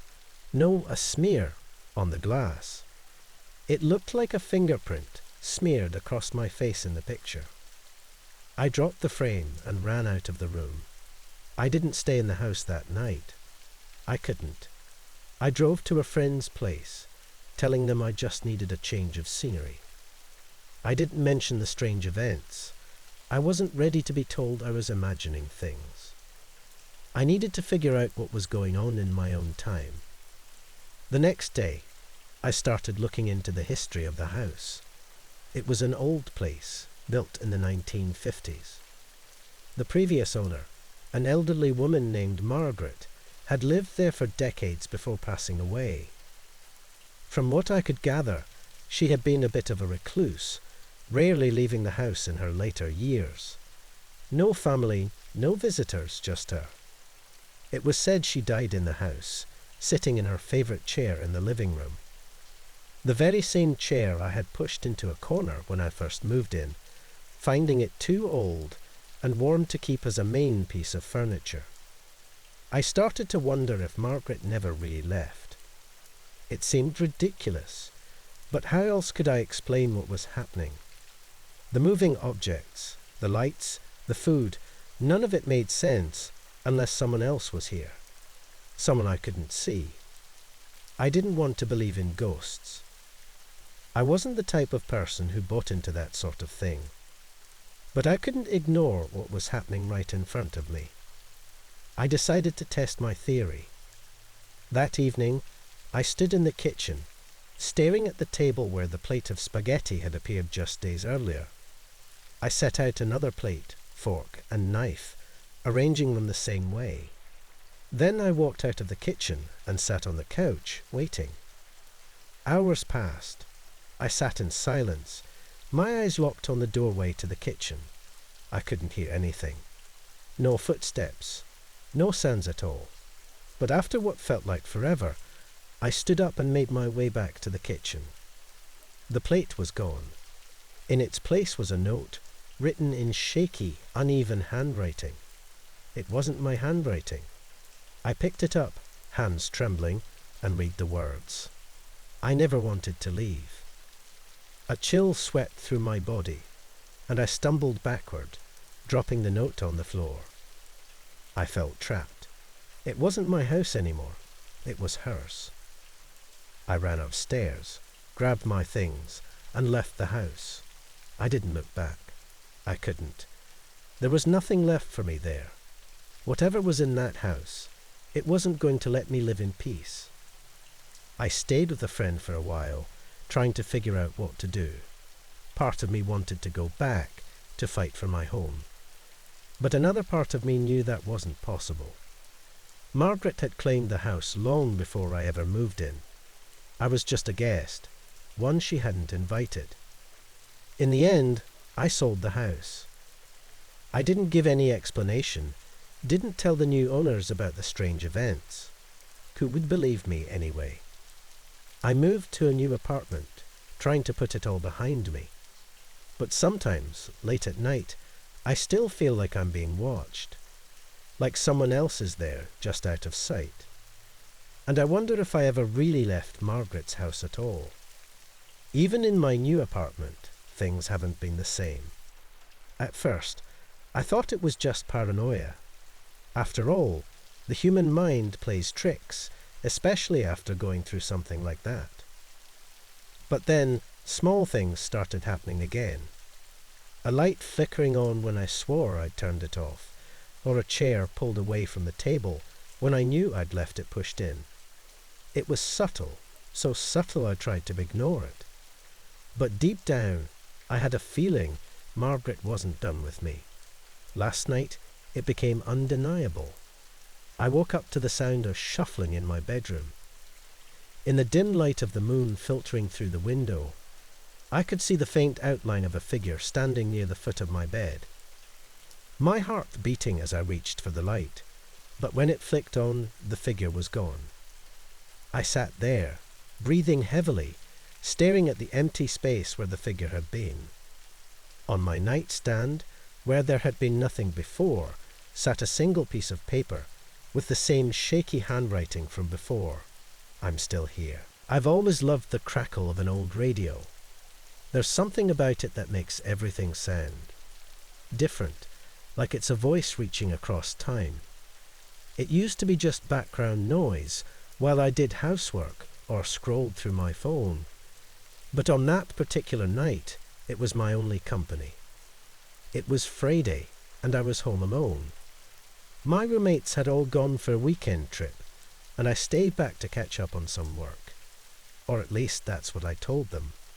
The truth is, I just wanted some quiet. I'd been feeling tired, worn out from the endless notifications, group texts, and mindless small talk that seemed to fill up every hour of my day. So when they mentioned their trip, I said, "Nah, I'll stay here." By the time the sun went down, I was starting to enjoy solitude. The house felt calmer, less chaotic without my friends around. After cleaning up dinner, I decided to settle in with a book and my trusty old radio playing softly in the background. I didn't expect much, just the usual late-night jazz or maybe an interview show. But what came through the speakers was something else entirely. It started like any other broadcast. The host gave a brief intro about some local events and talked about a song from the 1960s that had just played. I didn't think much of it. I was only half listening anyway.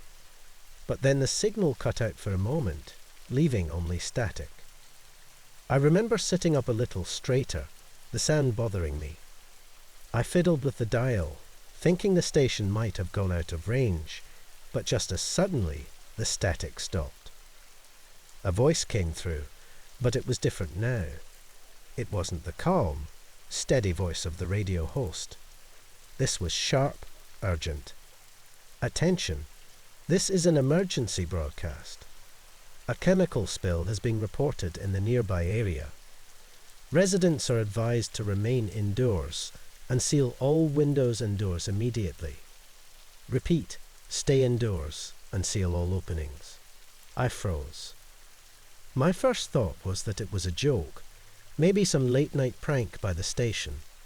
But the voice didn't have that tone. There was no laugh, no sign that this was anything but serious. It continued with a list of instructions. Seal the windows, block any air vents, shut off the HVAC system. Every detail was precise, cold. The kind of information you only give if something has gone very wrong. I reached for my phone to check the news, but it was dead. Typical.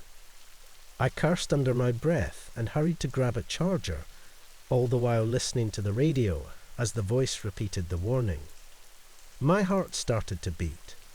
There was something unsettling about how specific it was, about the calm way they described how to block out the outside world. I plugged in my phone and stared at the black screen, willing it to come back to life.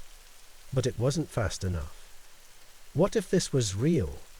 What if something really dangerous was happening right outside, and I was sitting here doing nothing? The voice on the radio kept saying the same thing. Stay indoors. Seal all openings. This is not a test. I grabbed duct tape from the kitchen drawer and hurried to the windows. My hands shook as I started taping them shut, one by one. It felt ridiculous. I hadn't seen or heard anything unusual outside. No sirens, no alarms. But then again, the world had been quiet all night. Maybe that was the point. After the windows were sealed, I ran to the door and started on that too, covering every crack and crevice I could find. My breathing was getting faster, panic creeping in. What kind of chemical spill? How close was it? Why hadn't I heard about this earlier? The radio wasn't giving any more details, just the same chilling message over and over. When I finished taping the last window, I stopped to catch my breath. My phone had finally powered up, so I grabbed it and searched for any news alerts, anything to confirm what I'd just heard. But there was nothing. No local news mentioning a chemical spill, no emergency notifications. I scrolled through social media, desperate for answers, but all I found were posts about normal Friday night activities, people at bars, concerts, football games. I started to feel foolish. Had I overreacted? Maybe the broadcast was old, a mistake, or some weird coincidence. But the fear hadn't gone away.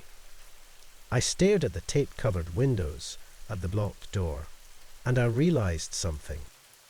Even if it wasn't real, I was trapped. I had sealed myself inside, and the silence in the house was heavier than ever. I went back to the radio, hoping to hear something more, an update, maybe, that would clarify things. But it was just static now. I adjusted the dial, moving through the frequencies, but nothing clear came through. No music, no news, nothing.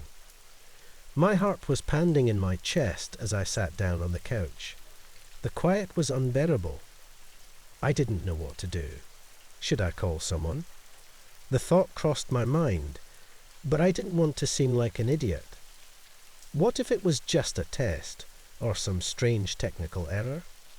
The embarrassment alone kept me from calling my friends. So, I sat there, waiting, staring at the phone, waiting for some kind of notification or sign that things were okay. Minutes felt like hours. I kept looking at the taped windows, feeling trapped in my own home. I could hear the ticking of the clock on the wall, the hum of the refrigerator, the occasional creak of the old house settling. Every sound seems louder, sharper, as if the silence itself was closing in. I must have dozed off at some point, because the next thing I knew, I was waking up to the radio crackling back to life.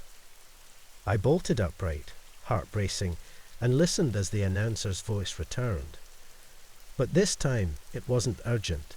It was the same calm, casual voice from before. And that was a rebroadcast of the 1982 chemical spill incident, part of our station's anniversary programming. We'll be back with more historical broadcasts and music from the past later tonight. Stay tuned. I sat there in shock, trying to process what I'd just heard. A rebroadcast from 1982. The whole thing had been a recording. I stood up, staring at the windows I'd so carefully taped shut, at the door I'd sealed off as if my life had depended on it. My face burned with embarrassment. It wasn't real. None of it. I'd fallen for a decades-old broadcast, panicked like a fool, and barricaded myself in for nothing. Anger started to bubble up inside me. How could the station play something like that without a warning? Without telling people it was fake? How many others had been fooled like me, sitting in their homes, scared out of their minds? I yanked the tape off the windows, one by one, feeling stupid and frustrated. I ripped the tape from the door, flinging it into a pile on the floor. The house felt different now. What had been a peaceful quiet earlier was now suffocating. The shadows seemed darker, the corners of the room sharper. It was like I couldn't trust the space anymore, like it had betrayed me somehow. I sat back down on the couch, exhausted. I could still hear the announcer's voice in my head, replaying that emergency warning over and over. This is not a test. The words clung to me, even though I knew now that it was all fake. I tried to shake the feeling, but it wouldn't leave. I turned the radio off completely, unable to stand the thought of hearing that voice again, even in a different context. But the silence that followed was worse. It was as if the house itself had taken on the role of the broadcast, reminding me of the fear I felt. I looked at my phone, wanting to call someone, but I still couldn't bring myself to explain what had happened. Who would believe me? Who wouldn't laugh? For a long time, I just sat there, trying to push the panic down, telling myself it was over. But deep down, Something kept nagging at me. What if it hadn't been a mistake? What if the timing of that broadcast wasn't just some random programming decision? The longer I sat there, the more unsettled I felt. I thought about that old broadcast from decades ago. I thought about how real it had sounded. And then, I thought about how things like that don't just stop being a threat, even if it was years in the past. Suddenly, the walls felt closer. The air in the room felt heavier. The fear I'd felt during the broadcast started creeping back in, slowly, quietly, until I was right back where I'd been, staring at the windows, feeling trapped. I tried to tell myself it was nothing, just an old recording, but my mind wouldn't let it go. What if it wasn't just a broadcast from the past? What if it was a warning? I had never really minded being home alone. In fact, I kind of liked it. The quiet, the solitude. It was something I always looked forward to. My roommates had gone out of town for the weekend, so I had the whole house to myself. Just me, my favourite shows, and some leftover pizza from the night before. It was a Friday night, and I was halfway through a movie when my phone buzzed on the coffee table. It wasn't a text message or anything like that, just a phone call from an unknown number. I stared at the screen for a second, wondering who could be calling me at that hour. Normally, I wouldn't answer, but something made me pick up this time. "Hello," I said, my voice coming out a little shakier than I expected. There was no response, just silence on the other end. "Hello." I tried again, louder this time. Nothing, just the faint sound of static. It wasn't one of those heavy-breathing prank calls, just silence. I pulled the phone away from my ear, frowning at the screen. The call lasted about 30 seconds before it disconnected on its own. I let out a small laugh. Probably just a wrong number or someone messing with me. It didn't really bother me. I set the phone back down and went back to the movie, pushing the weird call out of my mind. After all, things like this happened all the time, right? About 10 minutes later, the phone rang again. This time, it wasn't an unknown number. My heart did a weird little flip when I saw the caller ID. It was my own landline number calling me. The house had a landline phone, but it barely ever got used.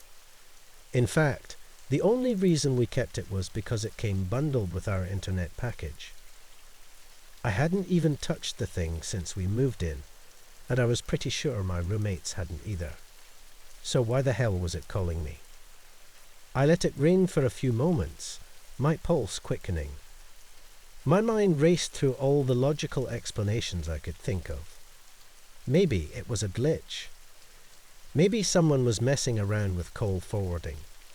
But the idea of someone using the phone from inside the house. I stood up from the couch, my eyes flicking toward the hallway that led to the kitchen, where the landline sat on the counter. The ringing continued, a slow, taunting sound that seemed to fill the entire house. I walked to the kitchen, my feet moving a little faster than I liked. I grabbed the receiver, feeling the cold plastic in my hand.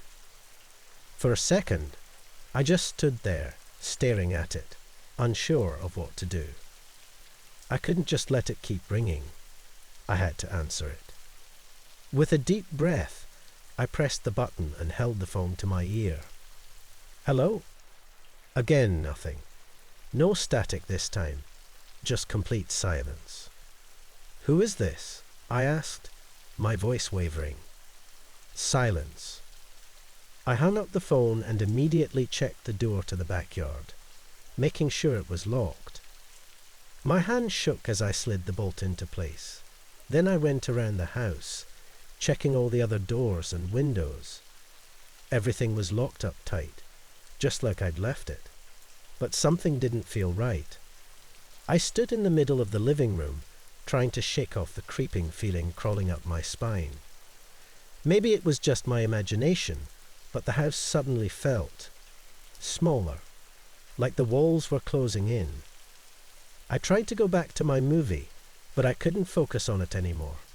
My mind kept drifting back to the phone calls, wondering what was going on. The minutes seemed to drag by, every little sound in the house making me jump. Then, just as I was about to get up and check the doors again, my cell phone rang. I nearly dropped it when I saw the screen. It was the landline again. My own house was calling me again. I answered, more out of panic than anything else. Who the hell is this? I snapped into the phone. Still nothing. Not even a breath. I hung up, my hands shaking. This couldn't be happening. This kind of thing only happened in movies, right? I couldn't shake the thought that someone was in the house with me, messing with me. My heart was pounding so hard I could hear it in my ears. Then I heard it. A sound that made my blood run cold. A faint creak coming from upstairs. I stood there frozen, straining to hear more. The house was old, and it made sounds sometimes, but this was different. This was the unmistakable sound of a floorboard creaking under someone's weight. There shouldn't be anyone upstairs. I grabbed the nearest thing I could find, a kitchen knife, and stood in the hallway, staring up at the dark staircase. The house felt impossibly quiet now, like it was holding its breath along with me. I waited for another sound, something to confirm what I thought I'd heard. Nothing. I stepped toward the stairs, gripping the knife tighter. My hand was slick with sweat, and I could barely keep my breathing steady. I took another step, and then another, each one feeling heavier than the last. When I reached the bottom of the staircase, I stopped. My body screamed at me to turn around, to get out of the house, to call the police. But I couldn't. I couldn't just leave. What if there really was someone in here? I had to know. The stairs creaked under my weight as I started to climb. Each step felt like it took an eternity. The air was thick, heavy with a tension that seemed to press down on me with every move I made. I reached the top and stood there, holding my breath. The hallway stretched out in front of me, bathed in shadows. My bedroom door was at the far end, slightly open, just how I'd left it. I couldn't hear anything, no more creaks, no movement. But I knew, somehow I knew, that I wasn't alone.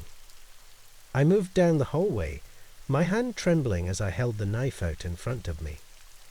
The silence was suffocating now, and each step felt like a mistake, like I was getting closer to something I didn't want to find. When I reached the bedroom door, I stopped again. I didn't want to open it. I didn't want to see what was inside. But I couldn't just stand there forever. I pushed the door open with my foot and stepped inside, holding my breath. Nothing. The room was empty. I exhaled shakily, letting out a nervous laugh. Maybe I was losing it. Maybe the phone calls, the strange noises, they had just gotten into my head. I was about to turn around and leave when something caught my eye. The closet door. It was slightly open. I hadn't opened it. I froze, my mind racing. It wasn't open earlier. I knew that. I always kept it closed. I stared at the small gap, my heart pounding again, the fear rising in my chest like a wave I couldn't control. I stepped toward the closet, each movement feeling like a dream, slow, heavy, impossible to stop. My hand shook as I reached for the door, gripping the handle. I yanked it open. Nothing. Just clothes hanging there, the same way they always did. I let out a breath, feeling a strange mix of relief and embarrassment. I was scaring myself for no reason. There was no one in the house. It was all in my head. Suddenly, my cell phone rang again. I jumped, nearly dropping the knife. I pulled the phone out of my pocket, my heart skipping a beat when I saw the caller ID. It was my own number. I stared at the screen, my mind unable to process what was happening. How was this possible? How could I be calling myself? The phone rang again, and I answered it, my voice trembling. Hello. This time, there was a response. It wasn't a voice. It wasn't even a sound, really. Just breathing. Slow, deliberate, like someone was right there on the other side of the line, waiting for me to say something. I hung up immediately, my hands shaking so badly I could barely hold onto the phone. I backed up against the wall, my mind racing. I didn't know what to do. I didn't know what was happening. Suddenly, the landline rang again. I stared at it, my body frozen in place. I couldn't answer it. I couldn't deal with this anymore. I needed to get out. I needed to leave. But I didn't move. The ringing stopped, and for a moment, the silence was worse. Then my phone buzzed again.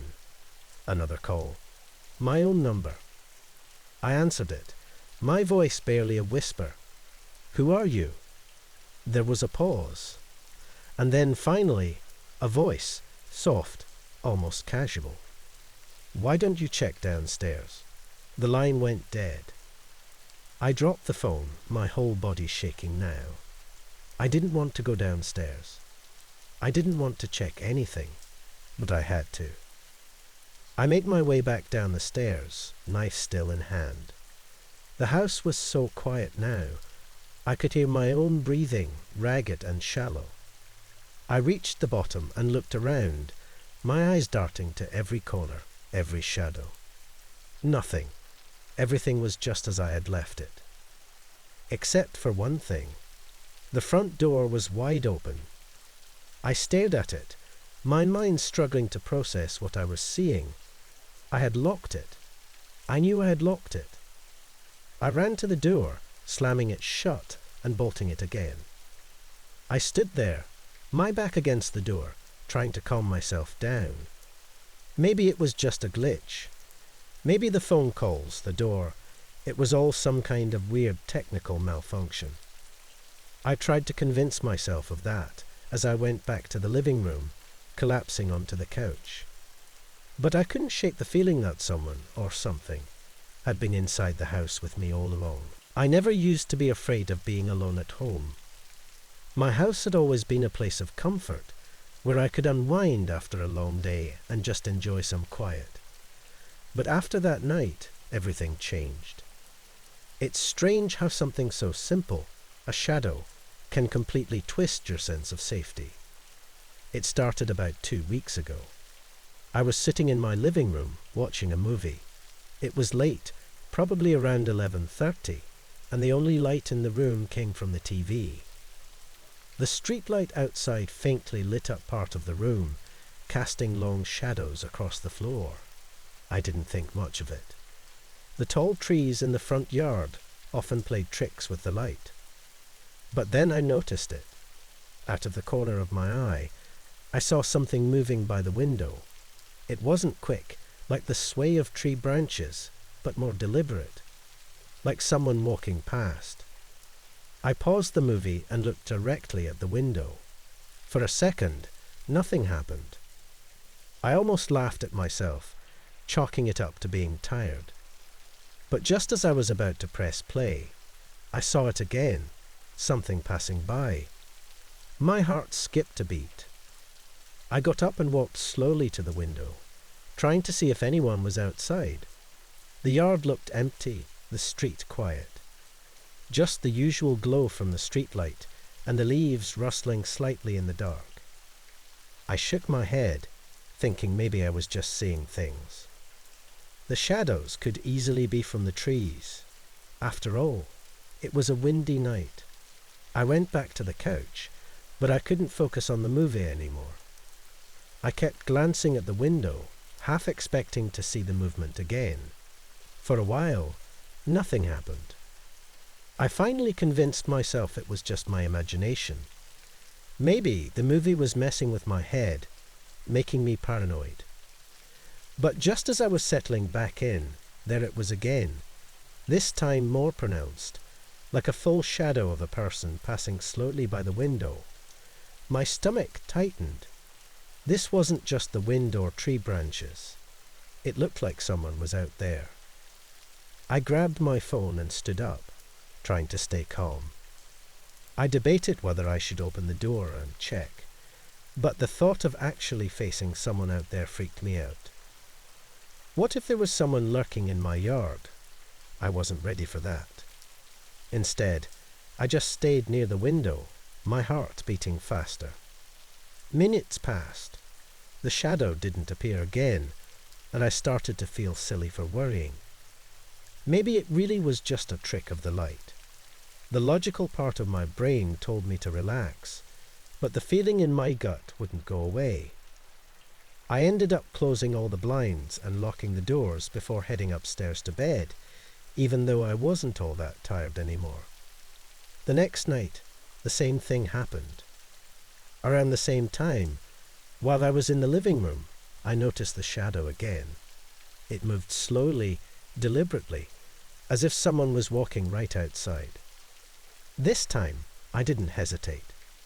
I turned on the outside lights and hurried to the window, but again, there was nothing. The yard was empty, the street completely still. It was frustrating and unsettling at the same time. I couldn't tell if I was losing it or if there was actually someone messing with me. After that, I became obsessed with figuring out what was happening. I stopped watching TV at night and instead sat by the window waiting. The shadow appeared almost every night, always around the same time. Sometimes it was faint, barely noticeable, but other times it was clear, like the outline of a person moving by. But no matter how quickly I looked, I never saw anyone outside. That's when I decided to record it. I set up my phone by the window one night, hitting record as soon as it started getting dark. I wanted proof that I wasn't imagining things. I stayed up late, watching from the corner of my eye as the window remained quiet. I started to think maybe this was the night it wouldn't show up, but just after midnight, there it was again, a shadow passing by. I grabbed my phone and stopped the recording, feeling a strange mix of relief and dread. I had proof. There was someone, walking by my window every night. But who? And why? I reviewed the footage, half expecting to see nothing, but there it was, a clear shadow moving across the window. It wasn't just a blur or a trick of the light. It looked human. The next day, I showed the video to a few friends, hoping they'd have some logical explanation. Maybe it's just a neighbor, one of them suggested, or someone cutting through your yard. I wanted to believe that, but it didn't make sense. I lived in a quiet neighborhood, and there wasn't really a reason for anyone to be walking around my house at that hour. Besides, if it was a neighbor, why hadn't I seen them when I looked outside? I considered calling the police, but what would I tell them? That there was a shadow passing by my window. They'd think I was crazy.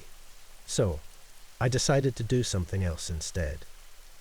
I set up a second phone outside, hidden under some bushes, with the camera pointing at the front yard. If someone was walking through my yard, I'd catch them on video for sure. That night, I barely slept. I was so on edge, waiting for something to happen. Sure enough, around the usual time, I saw the shadow again, passing slowly by the window. I quickly checked the outdoor camera. I expected to see some stranger walking through my yard, but what I saw made my skin crawl. There was a man standing just outside the glow of the streetlight, his back slightly hunched as he slowly made his way along the edge of my property. He wasn't walking fast, almost like he wasn't in a hurry, just casually passing by as if he didn't care who saw him. My heart raced as I watched him move out of frame. I didn't recognize him. He wasn't one of my neighbors, and there was no reason for him to be in my yard. But what freaked me out the most was that he had no idea I was watching him. The next morning, I showed the footage to my friends again. This time, their reactions were more serious. "You need to call someone," one of them said. "That's not normal. He shouldn't be there." I knew they were right, but a part of me didn't want to believe it. What if it was just some harmless person, someone who had no idea they were creeping me out? A few nights passed without incident. I started to think maybe the man had moved on, that whatever he was doing, he wasn't going to come back. But then late one night, I heard something, soft footsteps outside, right near the window. I froze, my heart pounding in my chest. Slowly, I peeked through the blinds. There, just a few feet away, I saw him again. He was walking along the side of the house this time, so close I could almost hear his breathing. He had a worn-out jacket on, his hair messy and unkempt. He looked tired, like he'd been walking for hours. I didn't know what to do. My hands shook as I grabbed my phone, debating whether to call the police. But just as I was about to dial, the man did something that surprised me. He sat down, right there in my garden under the window. He didn't seem threatening, just exhausted. I watched, confused, as he leaned against the wall and rested his head in his hands. For the first time, I didn't feel scared. I felt bad for him. It was then that I realized what was going on. He wasn't some creepy stranger stalking my house.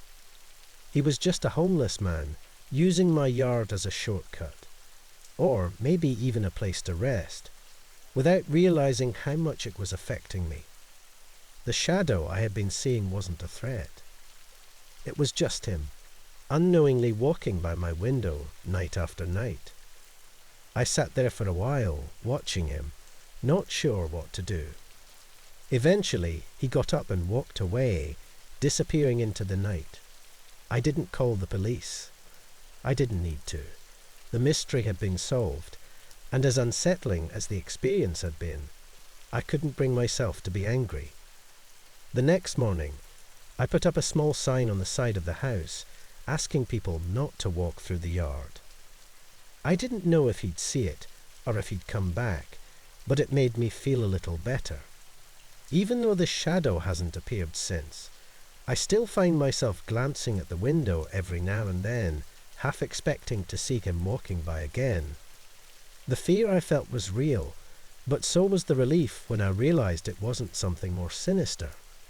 Sometimes the things that scare us the most are just misunderstandings. But those long nights spent watching the window taught me something important. Fear has a way of creeping into the corners of your mind, even when there's nothing there to be afraid of. In the days that followed, I couldn't shake the strange mix of emotions the whole experience left me with. I kept wondering about the man, where he was now, what had driven him to find shelter in my yard. I had been terrified of him for weeks, thinking he was a threat when all along. He was just someone lost in his own struggle, unaware of the fear he was causing.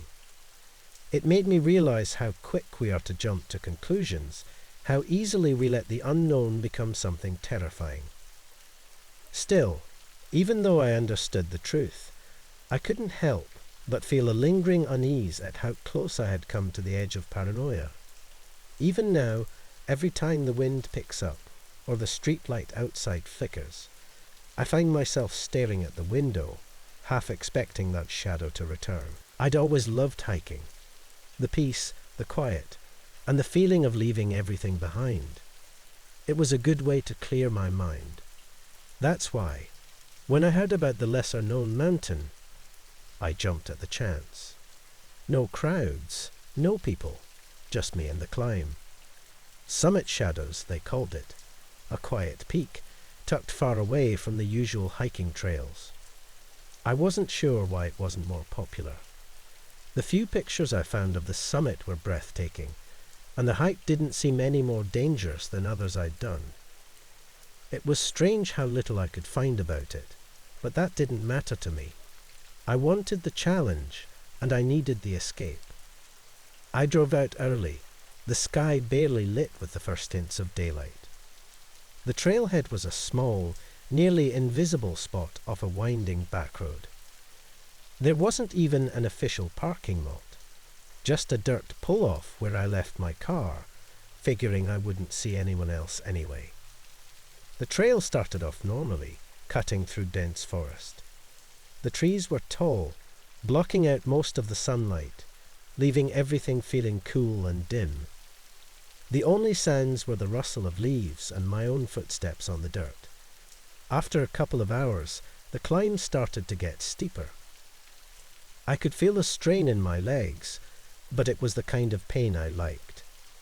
It reminded me that I was alive, doing something that took effort. About halfway up the mountain, something strange caught my eye. I was taking a break, sitting on a large rock with my water bottle, when I noticed a shadow on the ground.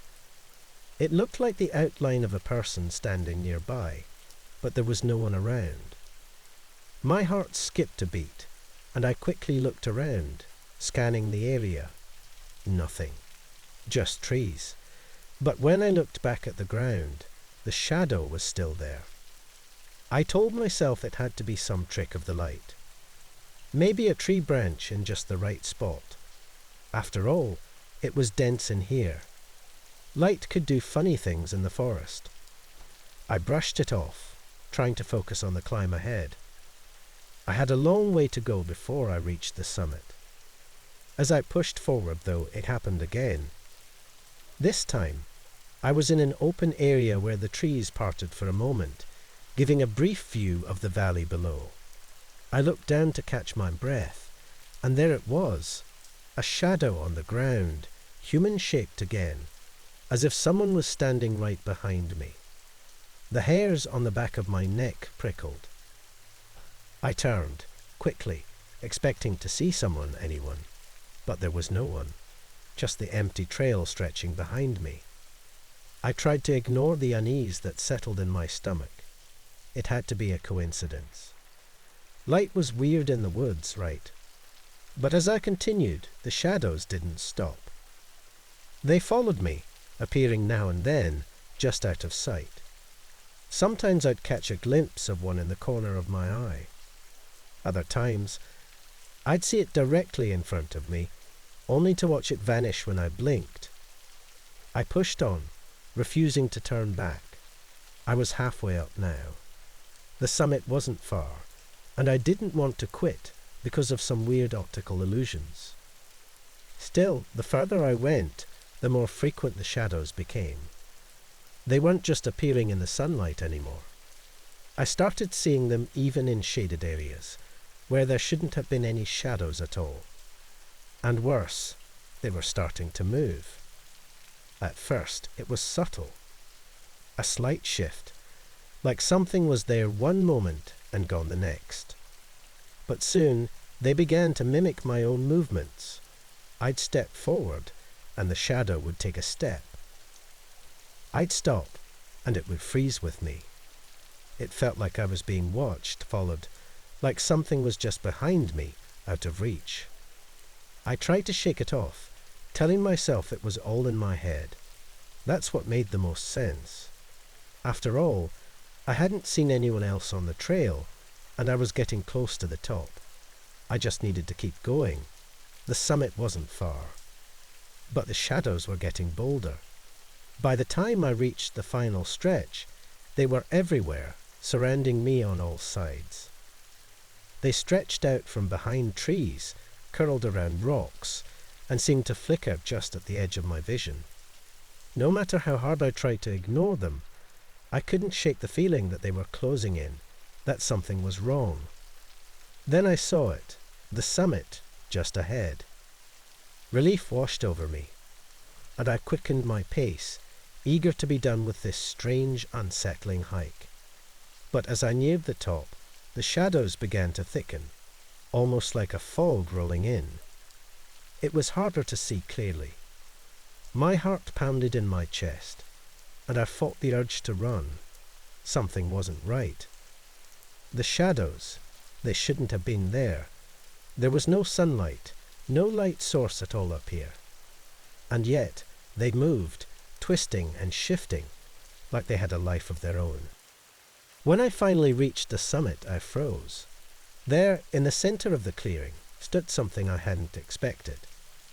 An old stone half buried in the ground, covered in strange carvings. It didn't look like anything I'd ever seen before. Rough, ancient, like it had been here for centuries. And that's when I realized the shadows were coming from the stone. They stretched out from it in all directions, moving like they were alive. They weren't tricks of the light. They weren't illusions. They were real, and they were connected to whatever this thing was. I felt a chill crawl down my spine as I stepped closer, unable to stop myself from approaching. The air around the stone felt heavy thick, like it was pressing down on me. The shadows danced and flickered, and for a moment I thought I could hear whispers, soft, faint, just at the edge of hearing. I couldn't make out any words, but the sound sent a shiver through me. My mind screamed at me to leave, to turn around and run back down the mountain, but my feet wouldn't move. I reached out, my hand trembling as I touched the stone. The second my fingers brushed its surface, everything changed.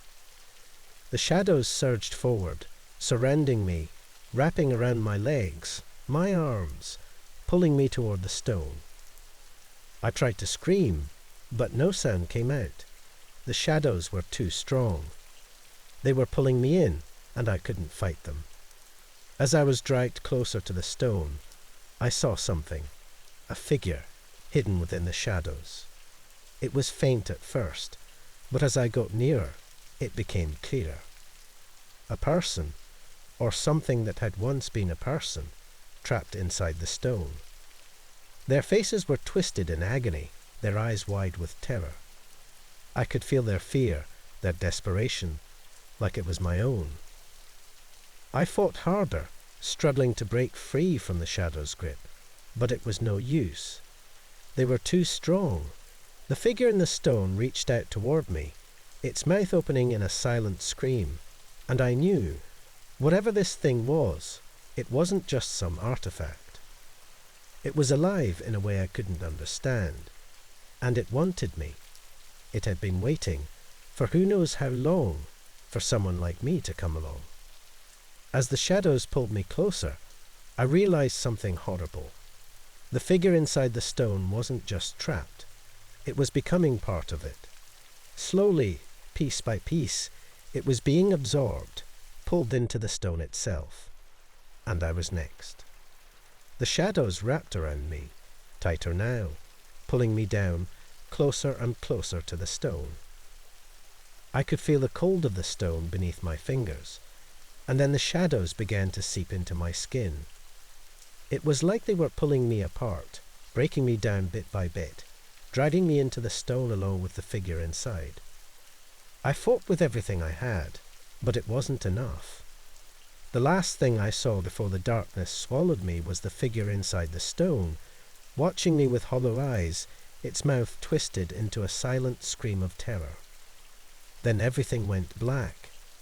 I don't know how long I was out, but when I woke up, I was lying on the ground, the sun high overhead.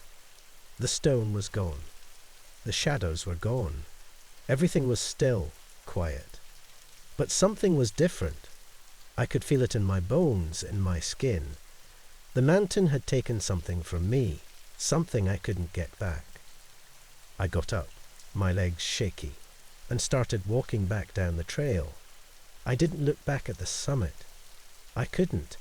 I had reached the top, but I knew I hadn't really left. Not all of me, anyway. And as I walked, I noticed something. My shadow wasn't quite right. It followed me, yes, but it didn't move the way it should. It was slower, lagging just a little behind. Almost like it wasn't mine anymore. Almost like something else had taken its place. And no matter how fast I walked, I couldn't get rid of it. I tried to ignore the strange feeling creeping up my spine as I descended the mountain. Every now and then, I glanced down at the ground, catching sight of my shadow. It was always there, a little too slow, just a fraction out of sync. The further I walked, the more I realized it wasn't just following me. It was growing. Slowly, inch by inch, the dark outline stretched longer, broader, as if something was joining it. I didn't stop to examine it closely. I didn't want to know. I've always loved hiking. The peace of the forest, the quiet hum of nature, and the feeling of leaving the world behind, even for a few hours, has always been my escape. It was supposed to be that way when my friends and I planned this trip. A few days off from work, a remote trail none of us had tried before, and a chance to camp out, away from the city. The plan seemed perfect. We chose a trail known for its beauty, tucked deep in the mountains. Few people knew about it, making it a hidden gem. We figured it would be quiet, peaceful. We couldn't have known how wrong we were. The first day started as you'd expect. Backpacks, gear, and miles of walking through forested paths. At first, everything was normal. Birds called from the trees, the air was fresh, and the sun flickered through the canopy. The further we went, though, the more the forest started to change. It was subtle at first. I noticed the trees, how they seemed to grow in neat rows, almost like they'd been planted with a purpose. It was odd because forests usually feel wild, untamed. But here it was different. Every tree stood straight, almost like it was waiting for something. I don't remember reading anything about this place being so organized, Jake said, slowing down beside me. He gestured at the trees. Weird, right? I nodded. It was strange. But then again, we were in an isolated area. Maybe nature had its own way of growing here. We kept walking, brushing it off as nothing. The deeper we got, the more the feeling settled in. The trees seemed closer now, almost leaning in, though I told myself it was just my mind playing tricks. But it wasn't just me. By late afternoon, Claire stopped in her tracks. "Does anyone else feel like we're being watched?" she asked, her voice quieter than usual. "I've been feeling it for a while," Jake replied. "But it's probably just the isolation. No one around for miles. It messes with your head." We tried to laugh it off, but the feeling stayed. Every step felt heavy, like eyes followed us, hidden somewhere between the branches. I could see it in everyone's faces. We all felt it, but none of us said it out loud. By the time we set up camp, the sun was dipping behind the mountains, and the shadows in the forest stretched long and dark. We found a small clearing off the trail, surrounded by trees that seemed just a bit too close for comfort. I couldn't shake the feeling that the branches were reaching out, like fingers. But again, I didn't say anything. As the night came, the feeling of being watched only grew stronger. The wind rustled the leaves softly, and I swear the trees seemed to move ever so slightly. Claire set up a small fire while Jake and I worked on our tents. Sarah, the tech-savvy one, had brought along a few trail cameras. "I'm going to set these up," she said. "Might be cool to catch some wildlife." We all agreed it was a good idea. Maybe capturing some normal, everyday animals would help ground us a little. So she placed the cameras at different spots around our camp, pointing toward the trees. After we ate, we sat around the fire, trying to shake off the unease. But the forest felt too still. The silence wasn't comforting anymore. It was too heavy, like something was there with us, watching, waiting. "I don't like this," Claire said, breaking the silence. She was staring at the trees. "Something feels wrong." Jake and I exchanged a glance. We all felt it. It was in the air. The darkness seemed thicker than it should have been, the shadows deeper. And the trees, they didn't feel like trees anymore. I kept staring at them, and in the flickering light of the fire, it almost looked like the branches were moving. Not swaying with the wind, but moving with intention, like they were alive. We should try to get some sleep, Jake suggested, though his voice didn't sound confident. We've got a long hike tomorrow. None of us were eager to crawl into our tents, but eventually we did. The fire burned low as we settled in, though I couldn't shake the feeling that something was still out there watching. Sleep didn't come easy. Every sound, every rustle of leaves made me tense up. I lay there for hours, staring at the ceiling of my tent, listening. My mind was racing, filled with images of those trees, their branches reaching, bending, closer. I thought about the cameras Sarah had set up, and a part of me hoped they'd catch anything, to explain this strange feeling. At some point, exhaustion must have taken over, because I drifted into a restless sleep. I don't know how long I slept before I woke up. It was still dark, but something had changed.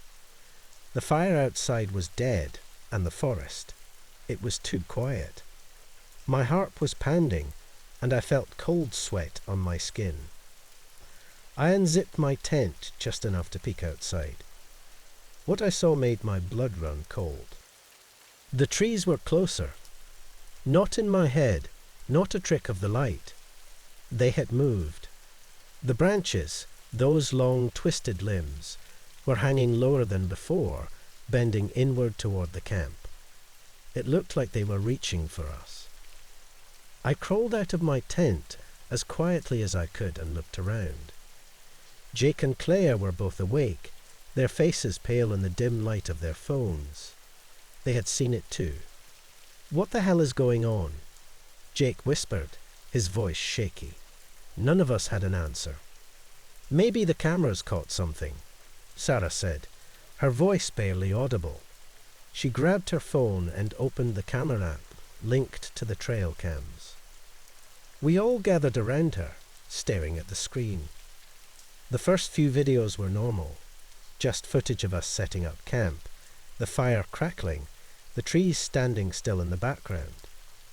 But as she scrolled to the footage taken after we went to bed, everything changed.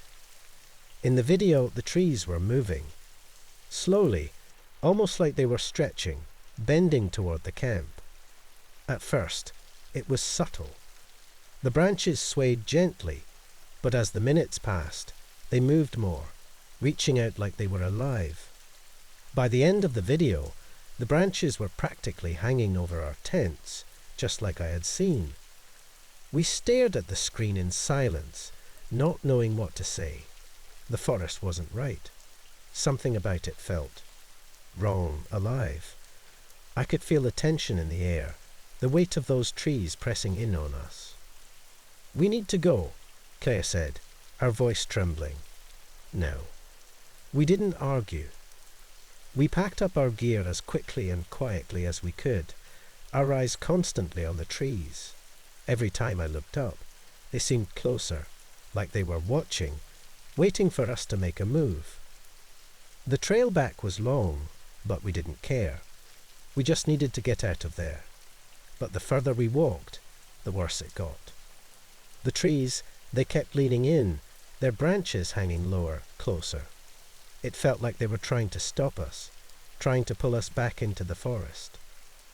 We kept walking, our steps quick and silent. No one said a word. We were all too scared.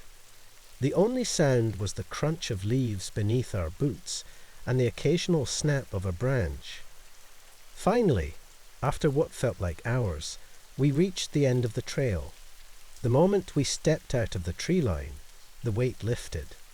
The feeling of being watched disappeared, and the trees, they stopped moving. We didn't stop until we were miles away, back in civilization. Only then did we start to talk about what happened. No one could explain it. The videos from the trail cams were the only proof we had. and even they didn't make sense. We tried to forget about it, but it stuck with us. The feeling of those trees, the way they moved, the way they seemed to watch us, it haunted me. Sometimes, when I'm alone at night, I can still feel it, that same sensation of being watched, like something is out there, just beyond the edge of the trees, waiting. We never went back to that trail. In fact, none of us have gone hiking since. There's something out there in those woods, something that watches, something that waits. And if you're not careful, if you don't pay attention, it might just reach out and pull you in. We never reported what we saw. Who would believe us? But we know. We saw it. And now I can't walk through any forest without feeling those eyes on me, without imagining those trees, bending, reaching, waiting. In the weeks that followed, I couldn't shake the feeling, no matter where I went. It wasn't just in the woods anymore. Sometimes, when I'd walk home late at night, I'd catch myself glancing at the trees along the street, half expecting their branches to start moving again, to reach out toward me like they did on that trail. I stopped taking walks and started keeping my blinds closed at night. The feeling of being watched, of something always waiting just out of sight, became a constant companion. I never felt alone anymore, and not in a comforting way. One night, weeks after the trip, I woke up to a tapping sound on my window. It was slow, deliberate, like something was testing the glass. My heart raced as I sat up, staring at the darkened outline of the window. My curtains were drawn, but I knew. I knew something was there on the other side. The tapping continued steady and patient, like it was waiting for me to check. I didn't move. I couldn't. I didn't want to see what was outside. I stayed in bed, gripping the sheets, barely breathing. Eventually, the tapping stopped, but the feeling of those remains consistent. We'd been planning the trek for months. The stories about the lake intrigued us. People said it only appeared once every few years, but no one knew exactly when or where. It was like it had a mind of its own, showing up when it felt like it, then disappearing as if it had never been there. There were 5 of us, me, Evan, Sarah, Mike, and Danny. We'd all been hiking together for years, chasing the thrill of nature's mysteries, but this one seemed different. Something about it felt more personal, almost like the lake didn't want to be found. It was late afternoon when the rain started. We'd been hiking for hours, following vague directions and rumors about the lake's location. At first, it was a light drizzle, the kind you hardly notice. But within minutes, it turned into a heavy downpour, and we were soaked. The trail became muddy, and we struggled to keep our footing. We were in the middle of nowhere, no towns nearby, no real landmarks, just endless trees and hills. "Keep going," Evan shouted over the rain, his voice barely audible. "We're close." I didn't know how he knew, but something about the urgency in his voice pushed us forward. The ground was soft beneath our boots, and every step felt like we were sinking deeper into the mud. Then we saw it. At first, it was just a depression in the ground, a huge basin surrounded by trees. The rain was pooling in it, slowly filling it up. We watched in disbelief as the water spread, turning the dry, cracked earth into a shimmering lake. It was happening right before our eyes. "This is it," Danny whispered, though none of us needed confirmation. We knew we had found the legendary lake. By the time we set up camp near the edge of the water, the rain had stopped. The sun was setting, casting a dim light over the water, which had filled the basin completely. It looked perfect, still, untouched, like something out of a dream. But there was something off about it, something I couldn't quite put my finger on. We all felt it, though no one said anything. We were too excited about the discovery. We spent the next couple of hours snapping photos, trying to document every angle. The lake had a strange beauty, clear, almost too clear, like you could see straight through to the bottom, but there was something unsettling about how still it was. No ripples, no movement, no signs of life, just water. That night, as we sat around the fire, we talked about what this could mean. If we could prove that the lake existed, it would be a huge discovery. People had been searching for it for decades, but no one had ever been able to pin down its location. And here we were, right next to it. "We need to take samples," Mike said, ever the scientist. "Water, soil, anything we can. Who knows when this thing will disappear again?" We all agreed. First thing in the morning, we'd start gathering data. I couldn't sleep that night. Every time I closed my eyes, I kept thinking about the lake. I felt drawn to it, like it was calling me. I knew it was irrational, but there was something about that water that made my skin crawl. Maybe it was because it had appeared so suddenly, almost like magic. Or maybe it was because, deep down, I didn't trust it. When I finally gave up on trying to sleep, I got out of my tent and walked toward the lake. The moon was bright enough to light the way, and as I got closer, I noticed something strange. The lake was smaller than it had been earlier. I stood there, staring at it, trying to make sense of what I was seeing. The water had receded. Maybe a few inches, maybe more. But there were no streams, no rivers, nothing to explain where it had gone. It was as if the ground was drinking it up. I backed away slowly, my heart racing. I didn't want to wake the others, not yet. Maybe I was imagining it. Maybe the rain had stopped sooner than we thought, and the water was just finding its level. But deep down, I knew something was wrong. The next morning, the others noticed it too. "The water's dropping," Danny said, her voice laced with confusion. "It doesn't make any sense," Evan added, kneeling by the shore.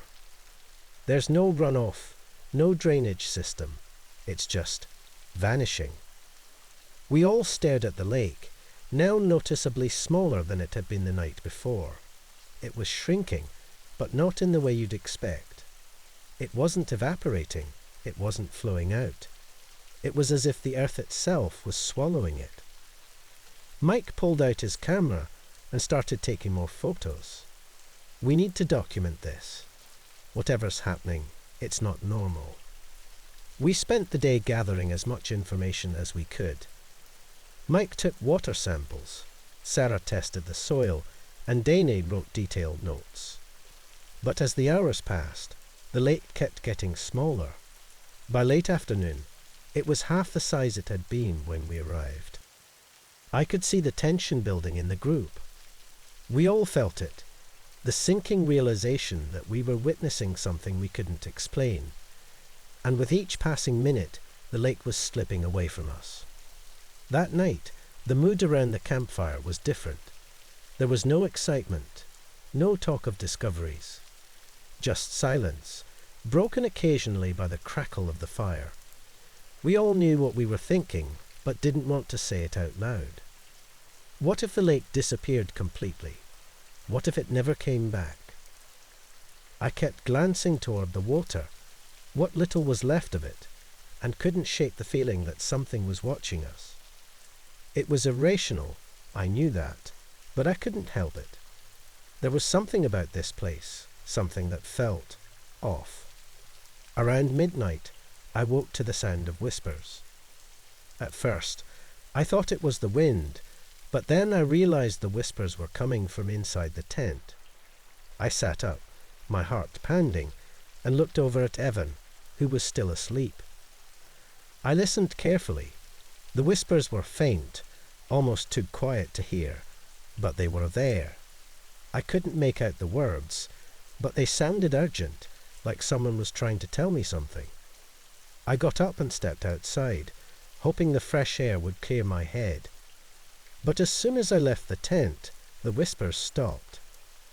The night was eerily silent.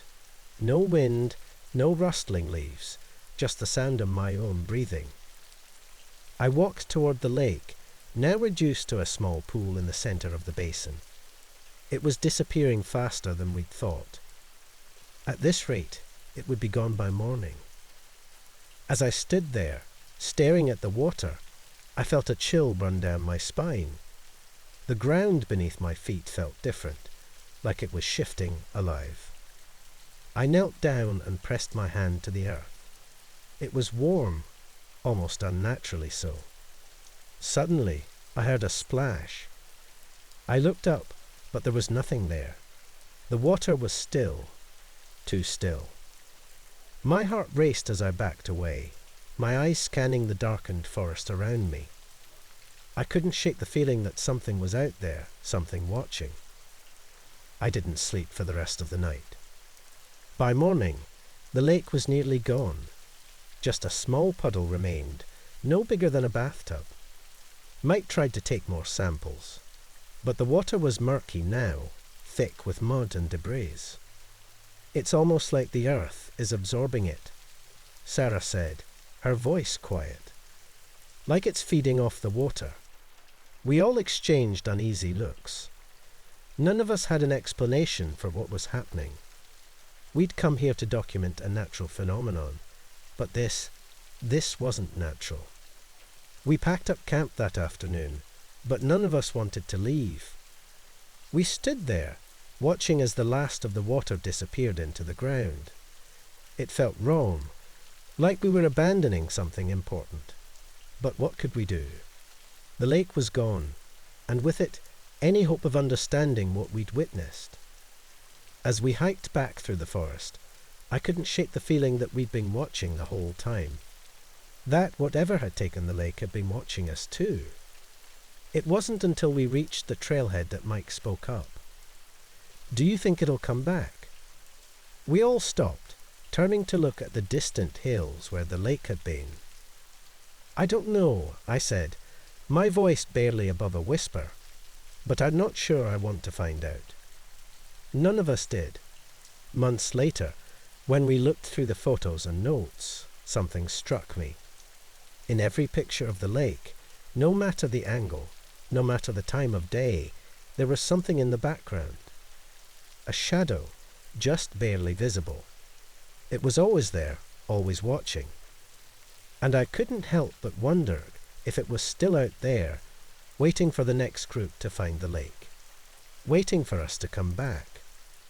We returned home and tried to forget about the trip, but it was harder than any of us expected. The memories of that shrinking lake haunted us. I found myself lying awake at night, replaying the events in my head. What if we had stayed longer? What if we had dug deeper, tried to figure out why the ground was absorbing the water? Every time I closed my eyes, I saw that final puddle, the last trace of the lake vanishing into the earth. But it wasn't just the lake I remembered, it was that feeling of being watched, of something lurking just beyond our sight. Then, one night, I got a call from Mike. He sounded shaken, more than I'd ever heard him. "I was going through the samples," he said, his voice tight with fear. "The water, it's not just water. There's something in it, something alive." My stomach dropped. I didn't know what he meant, but the terror in his voice told me it was bad. Worse, he wasn't the only one. Even Sarah and Danny had all called me within days, each one sharing strange nightmares, odd sensations, and the feeling that we had left something unfinished. We hadn't just found the lake, we had brought something back with us. I never thought I'd be someone who would trek up a mountain. Sure, I enjoyed nature and all, but the idea of camping out in the wild, miles from civilization, had always seemed unnecessary. Still, here I was, lugging my gear through the rocky paths with a small group of fellow trekkers, heading toward Echo Valley, a place supposedly famous for its strange echoing phenomena. We had spent the last 2 days hiking, bonding and pretending we were up for the challenge. But truthfully, Most of us were out of our depth. There were 5 of us. Liam, the leader, was an experienced outdoorsman. He was the one who convinced us all to come on this trip, saying it would be life-changing. He was tall, broad-shouldered, and had an air of confidence that made you feel safe, even when you probably shouldn't. Then there was Jenna, always up for an adventure, her enthusiasm masking any sense of fear or discomfort. Ryan, Jenna's boyfriend, was quieter, the cautious type. You could see in his eyes that he wasn't as thrilled about this trip as Jenna, but he'd never admit it. Sarah and I rounded out the group. She was a bit of a mystery to me, quiet and often lost in thought, but we had gotten along pretty well so far. The valley itself had a strange beauty to it. The ground sloped gently downwards, and the cliffs rose high on either side, making you feel like the sky was closer than usual. The wind was still, but the air carried a strange weight, like it knew something we didn't. The most famous thing about the valley, though, was its echoes. They say if you speak here, the cliffs will send your voice back at you from all directions, sometimes repeating words long after you've gone quiet. Liam had told us stories on the way up about people hearing things in the echoes that didn't seem right. Of course, we all laughed it off. It's just sound bouncing off rock. No reason to be freaked out, or so we thought. By the time we made camp, the sun was dipping low behind the mountains, casting long shadows across the valley floor. We had picked a spot near the edge of a small stream that ran down the middle of the valley. It was a good place, flat and sheltered from the wind, and everyone seemed relieved to finally drop their packs. As we sat around the fire, eating our dinner and chatting, I couldn't help but notice how quiet it was here. Sure, you could hear the occasional chirp of crickets and the crackle of the fire, but beyond that, the silence pressed in from all sides. We began testing out the echo for fun. Liam, being the loudest of us, started it. "Hello," he shouted, grinning like a kid, waiting for the response. Sure enough, a second later, his voice came back to us, echoing off the cliffs. "Hello, hello, hello," fading with each repetition.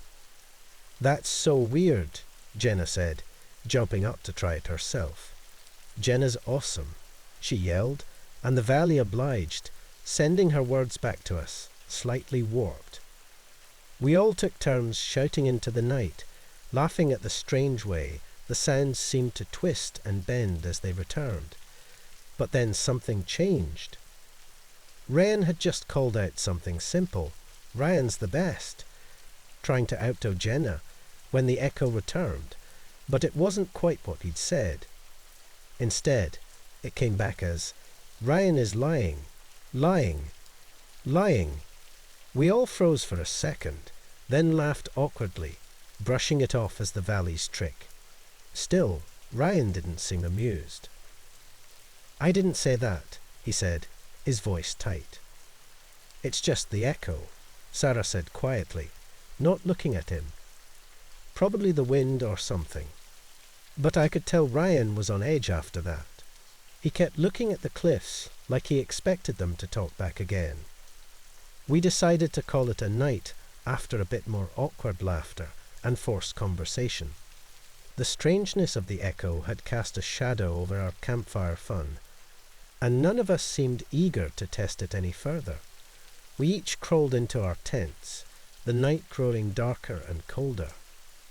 I don't know how long I had been asleep when I heard it.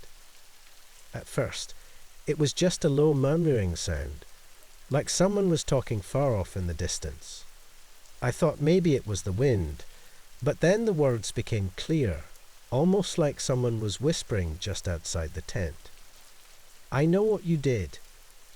I shot up, my heart hammering in my chest. The voice was familiar, but I couldn't place it. I thought it might have been one of the others, but when I unzipped the tent and looked out, the camp was still. The fire had burned down to embers, and the only sound was the gentle rustle of the trees at the valley's edge. I told myself it was just a dream, or maybe an animal making noise. But deep down, I didn't believe it. I lay back down, trying to shake the feeling that something was off, but then I heard it again, clearer this time. They're going to find out. The voice wasn't coming from the camp. It was coming from the cliffs, echoing back at me like the strange echoes from earlier. My throat tightened as I listened, every hair on my body standing on end. They know, you can't hide.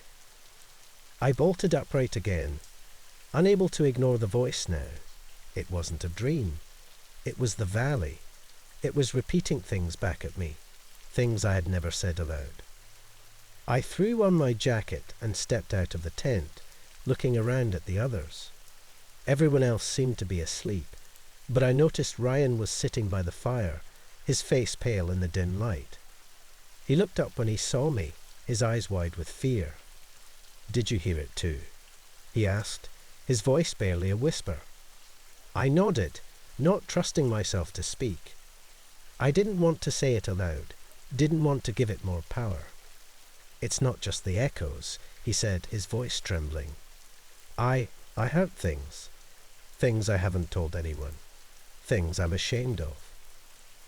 I sat down beside him, the dying fire crackling between us. "What did you hear?" I asked quietly, afraid of the answer. Ryan looked away, his face pale in the faint glow of the embers. It kept saying I was lying. That Jenna doesn't know what I've done. That she'll hate me when she finds out. I didn't ask what he meant. I could see in his eyes that whatever it was bad, really bad. As we sat there in silence, the air felt thick with tension, like the valley itself was watching us. The cliffs loomed above, and I couldn't shake the feeling that they were listening, waiting for us to speak again so they could twist our words, our secrets, and throw them back at us. We weren't the only ones awake. Sarah stepped out of her tent a few minutes later, her face pale and drawn. She didn't say anything, just sat down beside us, her eyes haunted. Liam followed shortly after, rubbing his temples like he had a headache.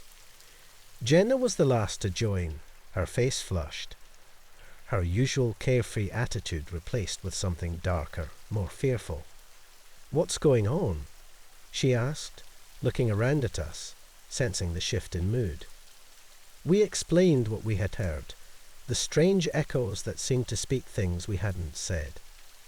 At first, Jenna tried to laugh it off, saying we were just tired, that our minds were playing tricks on us. But then the valley spoke again. "Jenna, he doesn't love you." Our face went white, the colour draining in an instant. The voice had come from the cliffs, loud and clear, echoing her deepest fear. We all stared at her, unsure of what to say. Jenna stood there frozen, her hands clenched into fists at her sides.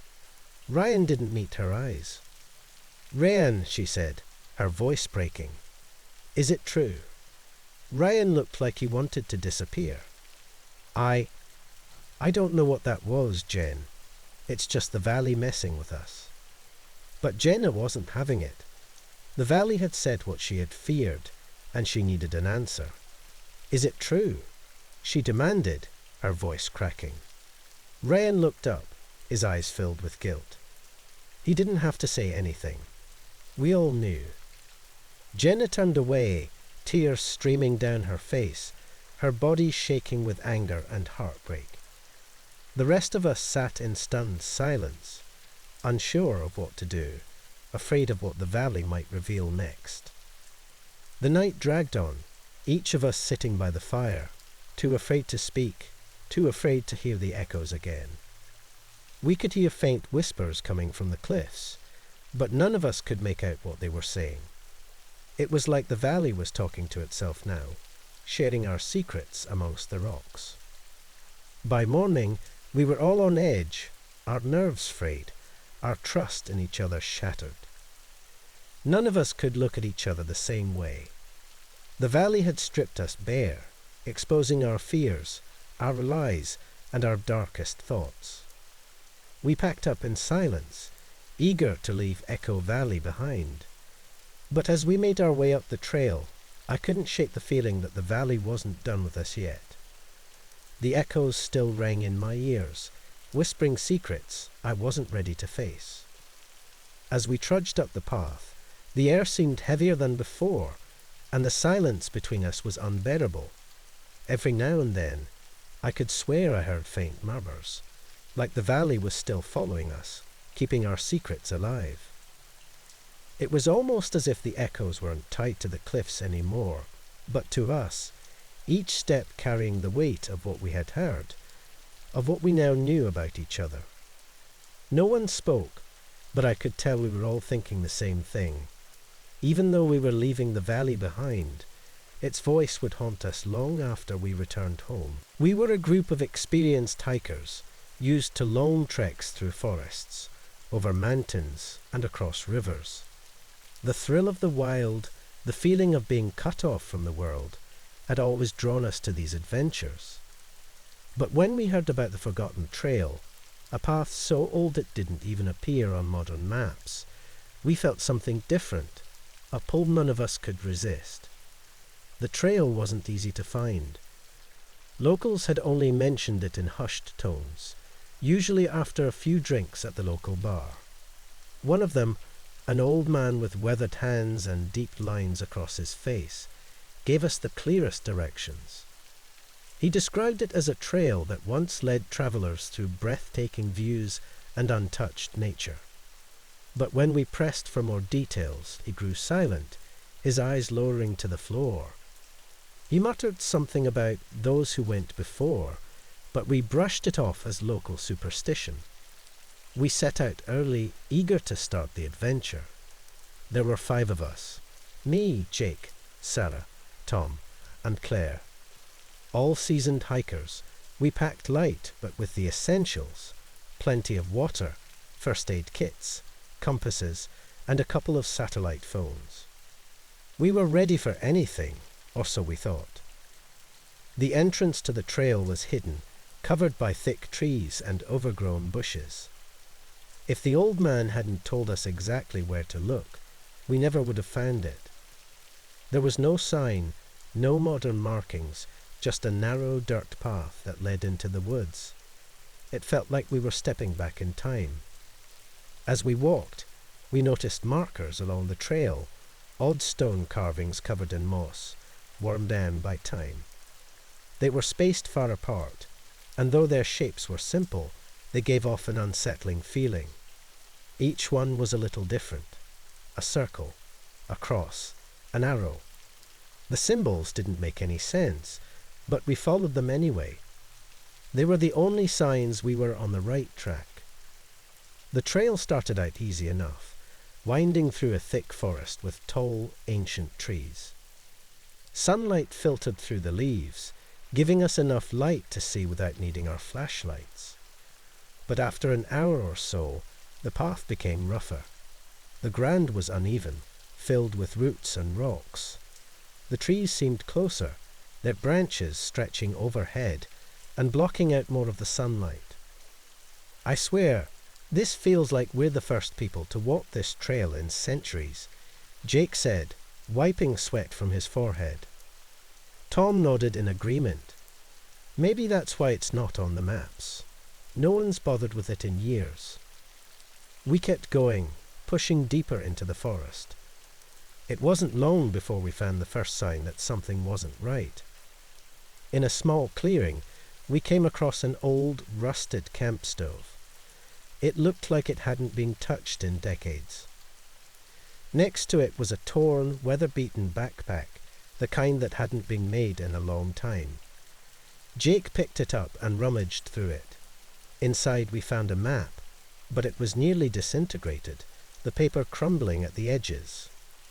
"This is old," Sarah said, her voice hushed. "Really old." We stood there for a moment, all of us staring at the forgotten items. It was unsettling, like we had just walked into someone else's life, someone who hadn't been here in years. But who and where had they gone? After a few moments, we moved on, though a strange tension lingered between us. The trail grew steeper and more challenging, the forest thicker, the air feeling heavier. We barely talked now, all of us focused on navigating the difficult terrain. Hours passed, and the markers changed. Instead of the simple symbols from before, the carvings on the stones became more detailed, almost ritualistic. Twisting shapes, spirals, and jagged lines. We couldn't make sense of them, but the further we went, the more frequent they became. Then, as the sun started to dip lower in the sky, we saw something that made us stop in our tracks.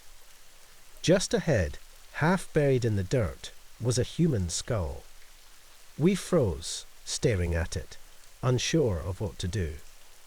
Claire, always the calm one, crouched down and carefully brushed away some of the dirt. There was more, a whole skeleton. It was old, so old that most of the bones had turned yellow with age. Scattered around it were more artifacts, a rusted compass, a torn jacket, the remnants of an old notebook, its pages long faded to nothing. We all exchanged uneasy looks. This wasn't part of the plan. "Do you think this is one of those forgotten trekkers?"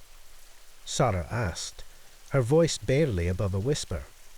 Tom stood up, looking pale. "Maybe, but what happened to them? And how long have they been here?" No one answered. The air felt thick now, like we were being watched, but there was no one else around. Just us and the bones of someone who had been lost here long before we arrived. We kept going, but the mood had changed. Every step felt heavier, and each sound in the forest seemed louder. A few miles later, we found more signs of the lost expedition. Broken tools, pieces of tents, shoes scattered along the path as if abandoned in a hurry. It was clear now that we weren't the first to try this trail. But why had they stopped? Why had they left everything behind? The light was fading fast, and the trail was growing even harder to follow. The markers led us up a steep incline, where the trees thinned out. And then suddenly, we were at the top of a ridge, looking out over the valley below. The old man had been right. The view was stunning. Jagged mountains in the distance, a river winding through the forest, all of it bathed in the last light of the setting sun. But none of us felt any sense of achievement. We were too uneasy about what we had found, too aware that we were walking the same path as those who had disappeared. "We should set up camp here," Jake suggested. "We can figure out what to do in the morning." None of us argued. We were exhausted, both physically and mentally. As we set up our tents, I couldn't shake the feeling that something was wrong. It was like the forest was closing in on us, watching us from every angle. That night, none of us slept well. The air was too cold, the silence too loud. Every little sound, the rustle of leaves, the crack of a branch, made my heart race. I knew the others felt the same. I could see it in their eyes the next morning when we packed up to leave. The trail back seemed harder than the way up. It was as if the path itself was changing, becoming steeper, the roots and rocks more twisted. We retraced our steps, following the same markers, but the landscape looked different. The familiar carvings on the stones were gone, replaced by strange symbols we hadn't seen before. They were jagged, almost violent, and they gave off a sense of warning. Then, without warning, Sarah tripped over something buried beneath the leaves. We all rushed over to help her, but what she had uncovered sent chills down my spine. It was another skeleton, but this one was different. It had a large gash in the skull, as if something had hit it with incredible force. We stood in silence, all of us staring at the cracked bone. "Something happened to them," Jake whispered, his voice shaky. "Something terrible." We didn't speak after that. We just kept moving, desperate to get off the trail, but it felt like the forest was fighting us. The ground seemed to pull at our feet, and the trees grew thicker, their branches twisting together to block the sky. Every step felt harder, the air colder. After what felt like hours, we found ourselves back in the clearing where we had seen the first signs of the old expedition. But now the clearing was different. The air felt oppressive, thick with something we couldn't explain. And then we saw it, a stone marker that hadn't been there before. It was larger than the others, taller, and the carvings on it were intricate and disturbing. They looked like faces, twisted, screaming faces, etched deep into the rock. None of us wanted to get closer, but we had no choice. The trail led right past it. As we moved by, I felt a cold shiver run down my spine. It was like the forest was alive, watching, waiting. The others must have felt it too, because no one spoke for the rest of the hike back. We just kept moving, our eyes on the ground, determined to get out of those woods as fast as we could. When we finally reached the end of the trail, stepping out into the bright daylight, we didn't say a word. We were too shaken, too tired. But one thing was clear. We hadn't just walked an old, forgotten trail. We had walked into something far older, something that had taken the ones who came before us, and almost taken us too. No one mentioned the forgotten trail after that. It was like some unspoken rule. We just packed up and left town, each of us carrying the weight of what we had seen. But sometimes, late at night, I find myself thinking about the carvings, the faces, the symbols, and I can't help but wonder, what was waiting for us out there? And why were we spared when so many others weren't? It was supposed to be a quick drive home, nothing more. I had taken this road countless times before, and even though the thick fog was unusual, I didn't think much of it. Nights like this in October always seemed to bring strange weather, moisture hanging in the air, cool enough to cling to the skin. My headlights barely pierced through the dense wall of fog ahead, but I wasn't in a rush.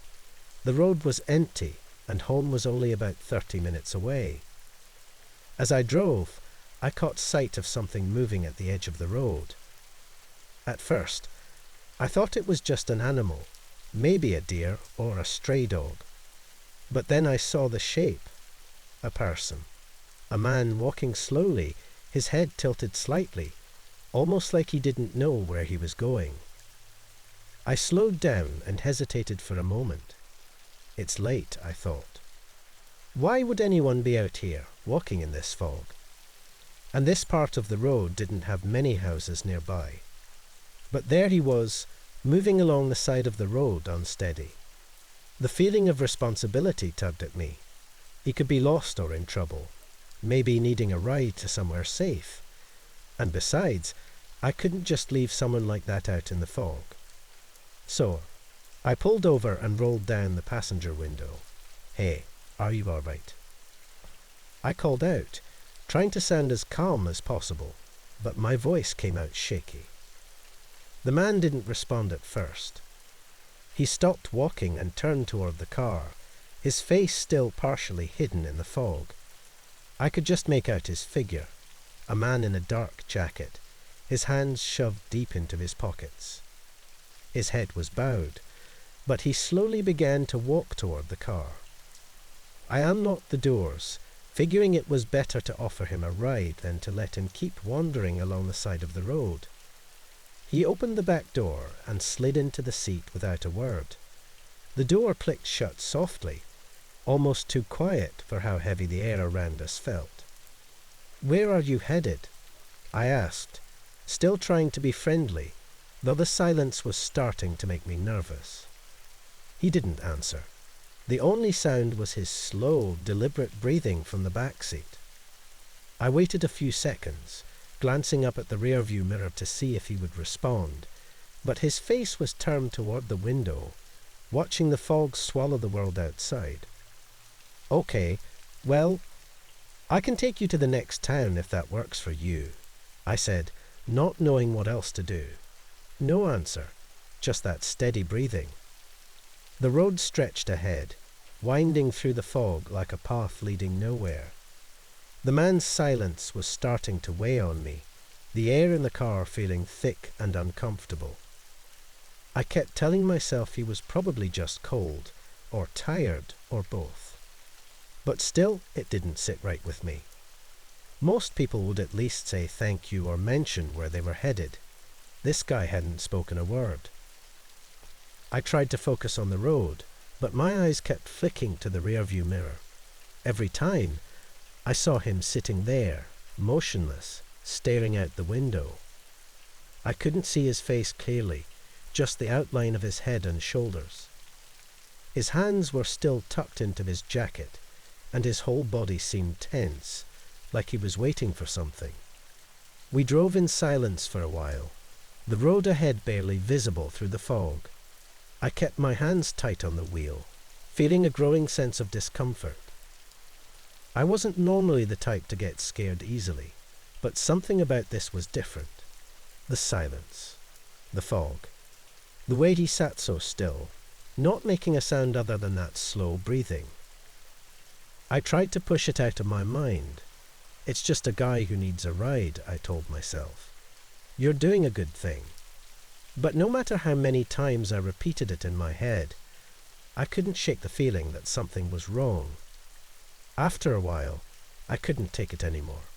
I had to say something, if only to break the silence. "So, where are you coming from?" I asked, trying to sound casual.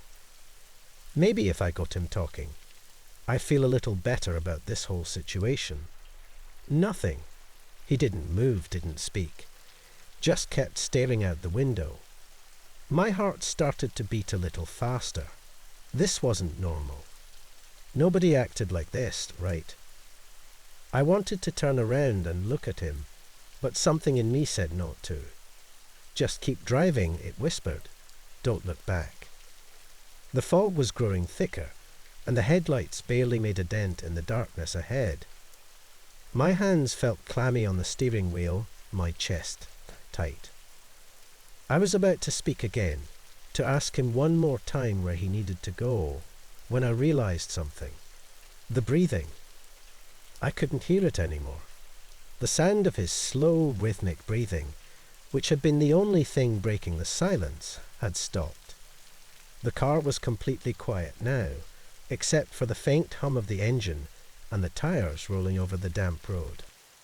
I swallowed hard and stole a quick look in the rearview mirror. The back seat was empty. I slammed on the brakes, my heart jumping into my throat as the car skidded to a stop on the deserted road. For a moment, all I could do was sit there, staring at the empty seat in the mirror. The man was gone. But that didn't make any sense. I hadn't had the door open. I hadn't felt the car shift, like it would have if someone had gotten out. He had just disappeared. I whipped around in my seat, my eyes darting to the back seat. Empty. Completely empty. The door was still locked, and the fog outside pressed against the windows like a living thing. There was no way he could have just vanished like that. A chill ran through me, colder than the damp air outside. I was alone in the car, but it didn't feel like it. It felt like someone, or something, was still there watching me. I could feel it, that heavy presence lingering in the back seat, even though it was empty. I took a deep breath and tried to think logically. Maybe I'd imagined it. Maybe I had just been so focused on the road that I hadn't noticed him getting out somehow. But the door had never opened, and the fog was too thick for him to have gotten far without me seeing him. I stared at the rearview mirror again, half expecting to see him sitting there, his face hidden in shadow, but the seat was still empty. My skin was prickling with unease. I wanted to get out of the car, to check outside and see if maybe he was somewhere nearby, but something kept me rooted to the spot. Something told me I didn't want to know. I looked ahead, the road stretching into the fog, endless and lonely, My instinct told me to drive, to get away from here as fast as I could, but I couldn't shake the feeling that leaving wouldn't fix anything. The man hadn't just disappeared. He couldn't have. I gripped the steering wheel tightly and put the car in drive. I needed to move, needed to do something. Maybe if I got to the next town, I could find someone, explain what had happened, and figure out what was going on. But as I started to drive again, the fog thickened, even more oppressive than before. It was like driving through a cloud, the world outside completely swallowed up by it.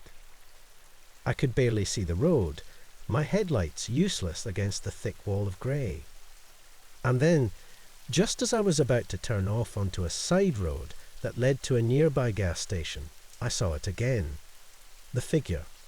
The man, walking along the side of the road just ahead. I slammed on the brakes again, my heart pounding in my chest. How could he be there? I had just seen him disappear from my car. I hadn't even heard him leave. But there he was, walking in the fog like before, his head tilted, his steps slow and uncertain. I didn't know what to do. I could drive past him, ignore it, pretend like I hadn't seen anything. Or I could stop again, try to talk to him, try to understand what was happening. But every instinct in my body was screaming at me to keep driving. I hesitated, my hands shaking on the wheel. But before I could make a decision, the figure turned toward me, his face still hidden in the fog. And then, in the thick silence of the night, I heard the sound.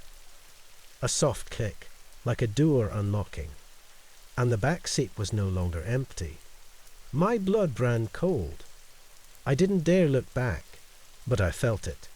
Something was there again. The same weight, the same presence, heavy and undeniable, like a dark cloud pressing down on me. I gripped the steering wheel tighter, my knuckles turning white. Every nerve in my body was screaming at me not to look, not to acknowledge whatever was sitting in the back seat. My breath came in shallow, shaky gasps, and I could barely keep my hands steady. I needed to keep driving. I needed to get away. But the thought of what might be sitting just behind me, watching, was almost too much to bear. Without thinking, I stepped on the gas, the tires screeching as the car shot forward through the thick fog. The road stretched on, endless and oppressive, but I didn't care. I wasn't stopping again. Not for him. Not for anything. My mind was beating as I sped through the night, but that presence in the back seat clung to me, silent and overwhelming. It was as if the very air in the car had turned thick, suffocating, and I knew, deep down, that whatever had gotten into my car wasn't something I could escape by just driving faster. I've always been a cautious driver at night. Roads can be unpredictable, especially when you're out in the middle of nowhere, like the one I was on that evening. It was a long stretch of highway, with thick woods pressing in from either side. The stars were hidden behind a layer of thick clouds, and the only light came from my headlights cutting through the darkness. I wasn't tired, just alert. It was that kind of night where you feel like something might jump out at you at any second. The stillness pressed in on me, but I kept driving. It was late, maybe 1 or 2 a.m., and I was anxious to get home. There's something about driving late that makes you feel isolated.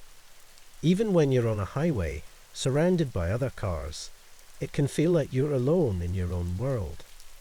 That night, though, I was truly alone. There were no other cars around, just me and the road. I had the windows cracked open, trying to let in some fresh air to keep myself focused. The radio was off. It had been bothering me, the static more than the music, and I preferred the quiet anyway. The sound of the wind and the tires on the pavement had a way of keeping me awake. Then I heard it. It was faint at first, barely noticeable over the hum of the road. I thought it might have been my imagination, or maybe the car's engine making a strange noise. But as I drove a little further, I heard it again, a soft, high-pitched sound that cut through the night.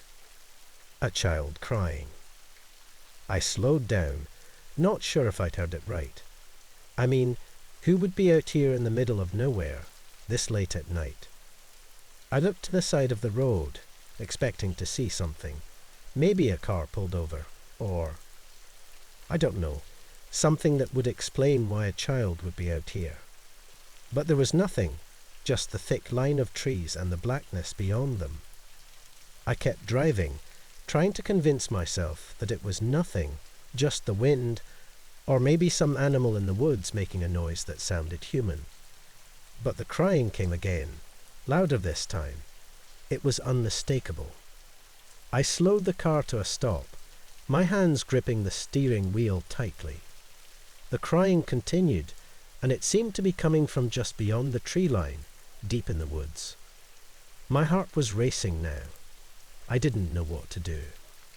Every rational part of me said to keep driving, but something else was pulling me. What if there really was a child out there? Lost, scared. I couldn't just leave them. I pulled over to the side of the road and turned off the engine. For a moment, everything was silent, except for the faint, pitiful sound of the crying. It was steady, as if the child had been crying for a long time.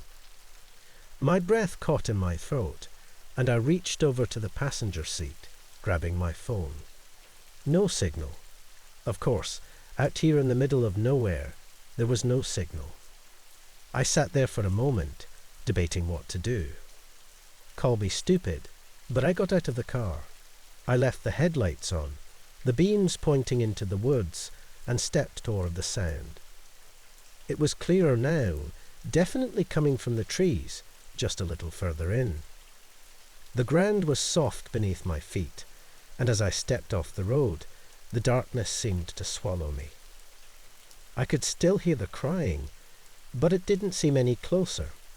It was as if it was moving away from me, just out of reach. I stopped and called out, "Hello, is anyone there?"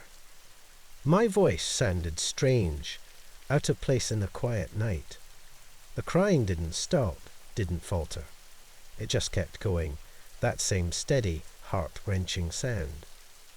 I took a few more steps, the branches scratching at my arms as I pushed through the trees. I couldn't see much beyond the beams of my car's headlights, but I didn't want to go too far in. The crying was still ahead of me, but it felt off somehow, too steady, too constant. And it never got louder or quieter, no matter how far I walked. Something wasn't right. I stopped again and called out, "Where are you? Do you need help?" My voice sounded shaky now, and I hated how scared I sounded. But the crying didn't change, didn't answer me. It was just there, echoing through the trees like it had always been there. That's when the crying stopped. Just like that. 1 second, it was there, and the next it was gone, leaving me standing in the middle of the woods in complete silence. And that silence, it was heavy. It pressed down on me, and suddenly, I was painfully aware of how alone I was. The hair on the back of my neck stood up, and I could feel my pulse in my throat. It was like the world had been holding its breath, waiting for something to happen. I don't know how long I stood there, listening to nothing, just waiting. But then I heard something else. It wasn't crying. It was the sound of movement. Something was moving in the woods, just ahead of me, where the crying had been. I couldn't see anything, but I could hear it. The soft crunch of leaves underfoot, the rustle of branches, slow and deliberate. I took a step back. Whatever it was coming toward me. I didn't wait to see what it was. My body reacted before my mind even had time to process what was happening. I turned and ran. I don't remember much about the run back to the car, just the sound of my heart hammering in my ears, and the feeling of panic rising in my chest. I pushed through the branches, nearly tripping over roots and rocks as I sprinted back to the road. When I reached the car, I yanked the door open and practically threw myself inside. My hands were shaking so badly that it took me a few tries to get the key in the ignition. I glanced up at the woods, half expecting to see something standing at the edge watching me. But there was nothing there. Nothing that I could see. The engine roared to life, and I slammed my foot on the gas.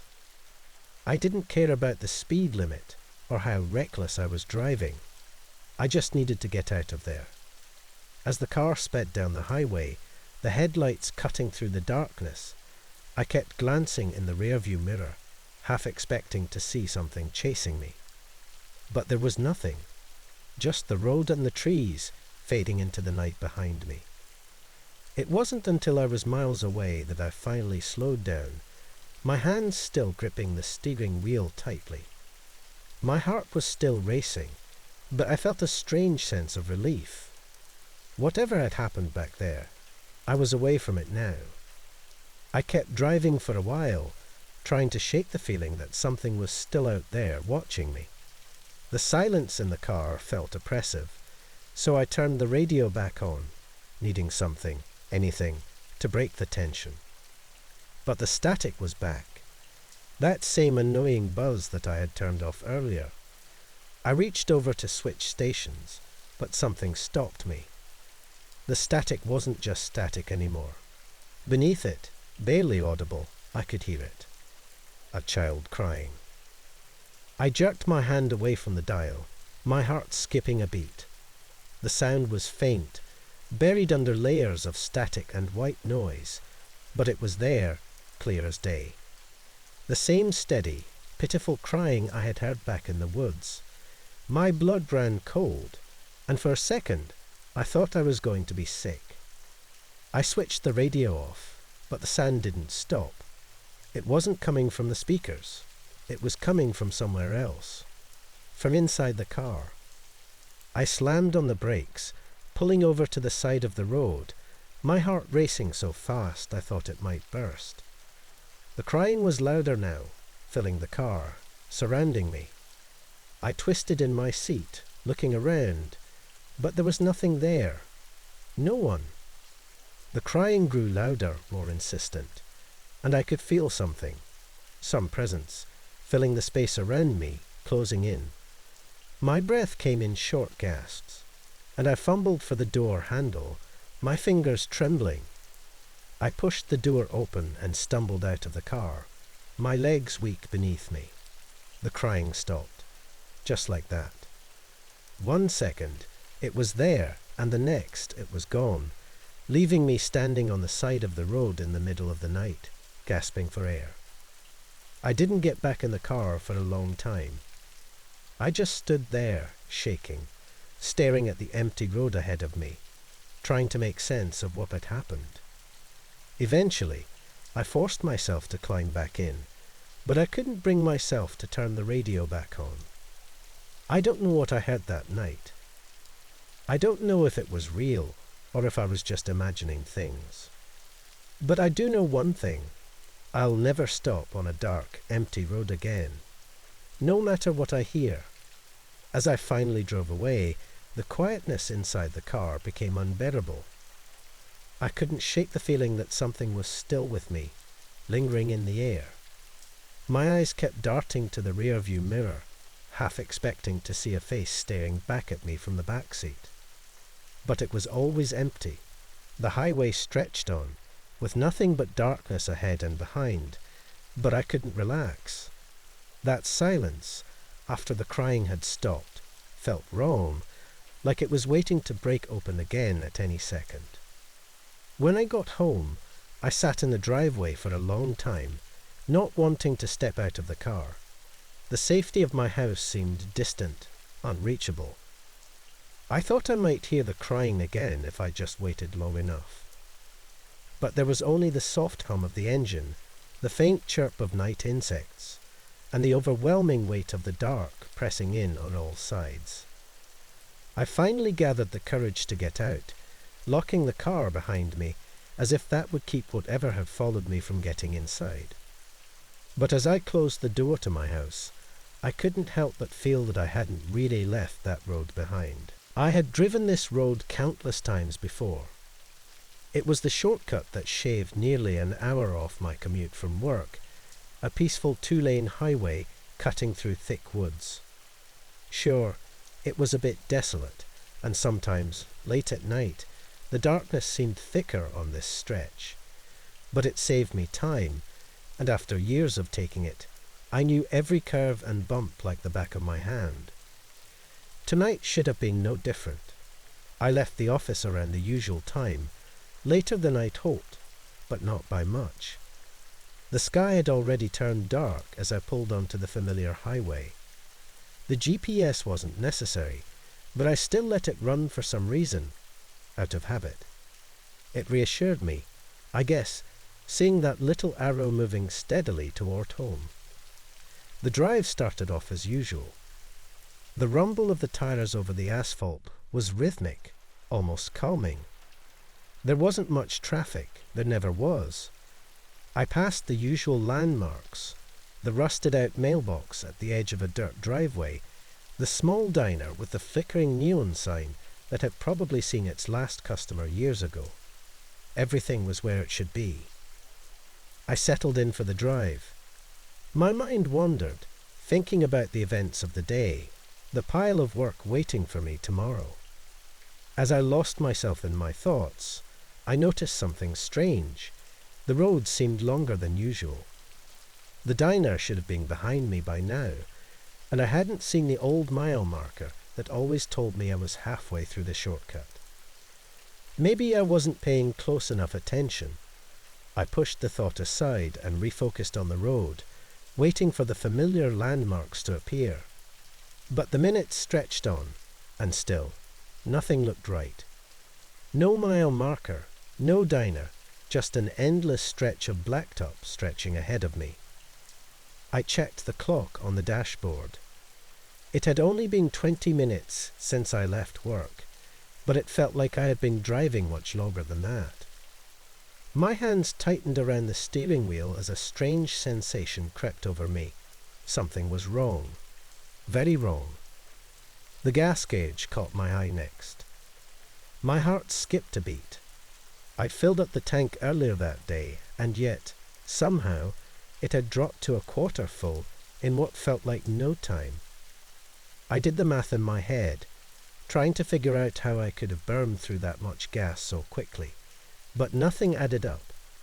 The fuel seemed to be draining much faster than normal, and the growing anxiety in my chest only made it worse. I tried to stay calm. Maybe I just hadn't noticed the gas level earlier. Maybe I'd missed the mile marker because I was too deep in thought. But the more I tried to convince myself, the more hollow the excuses felt. The road seemed to stretch on forever, an unbroken line of asphalt that disappeared into the distance. The trees on either side of me had lost their familiar shape, now just looming shadows pressing in on both sides. I turned up the radio, hoping the music would break the growing silence, but the static that greeted me only made things worse. There wasn't supposed to be any static out here. The radio had always worked, even in the dead spots. But now it was like the signal had vanished entirely, just crackling white noise filling the car. I switched it off, my pulse quickening.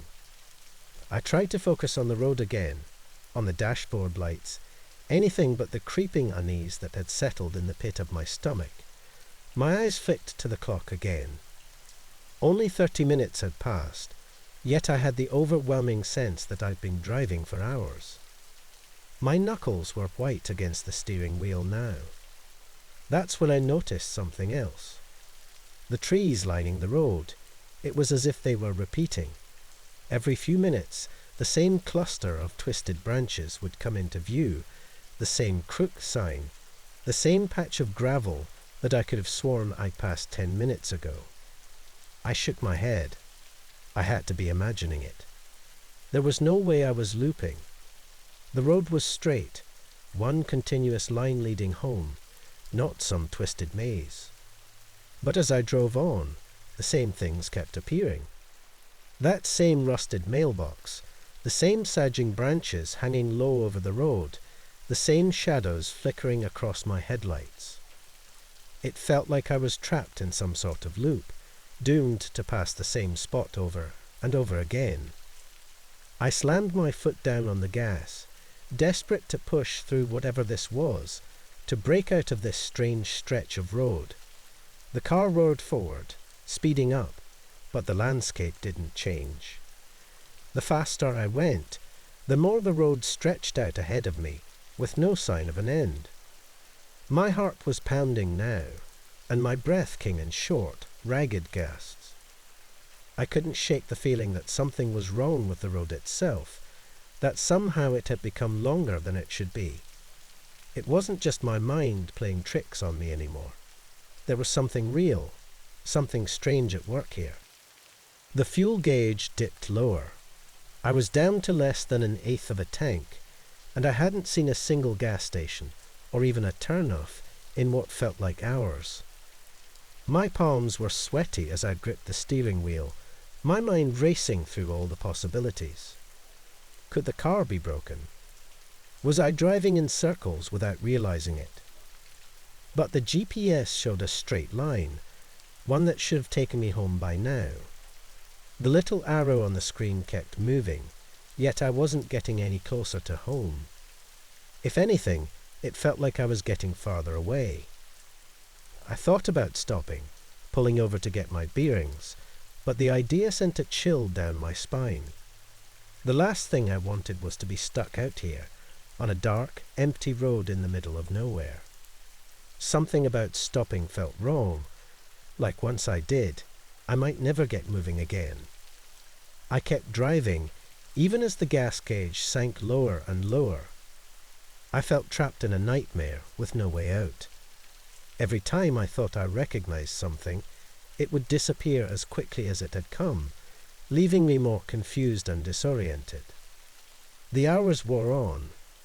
My hands started to cramp from gripping the wheel so tightly, and my eyes burned from staring at the road for so long. I checked the clock again, expecting to see that hours had passed, but the time on the dashboard hadn't changed much. Only a few minutes had gone by, even though it felt like I had been driving all night. Panic set in. I was running out of gas, and there was still no sign of civilization, no exit, no side road, no gas station. Just the same two-lane highway stretching out before me. I felt my chest tighten as fear crept in, deeper than before. This wasn't normal. This wasn't just getting lost. Something about the road itself was wrong, like it was bending time, stretching it out. I couldn't explain it, but I could feel it. It was as if I had fallen into some sort of trap, one where time and distance didn't work the way they should. The car sputtered. The gas light flicked on, and I felt a wave of dread wash over me. I had maybe a few miles left before I'd be stranded out here, with no idea where I was or how to get home. Then suddenly the trees parted. I hadn't noticed the change at first, but the road opened up ahead, and the landscape shifted. The familiar landmarks, the diner, the mile marker, the rusted mailbox, finally came into view. My heart leaped into my throat as I realized I was back on track. Somehow, I had made it through the strange stretch of road, and I was back where I should be. The relief was overwhelming. I didn't care how it had happened, or what I had just gone through. All that mattered was that I was out, and the road ahead looked normal again. I checked the clock. Only 5 minutes had passed since I had last looked, but that wasn't possible. It had felt like hours. Days, even. I tried to shake off the unease, telling myself it was all in my head, that I had just been driving for too long, and my mind had played tricks on me. But even as I told myself that, I couldn't shake the lingering feeling that something had followed me. Something from that strange, endless stretch of road had latched onto me, and even though I was out, I wasn't really free. The road home was quiet after that, too quiet. The radio came back to life, the static gone, but I didn't bother turning it on.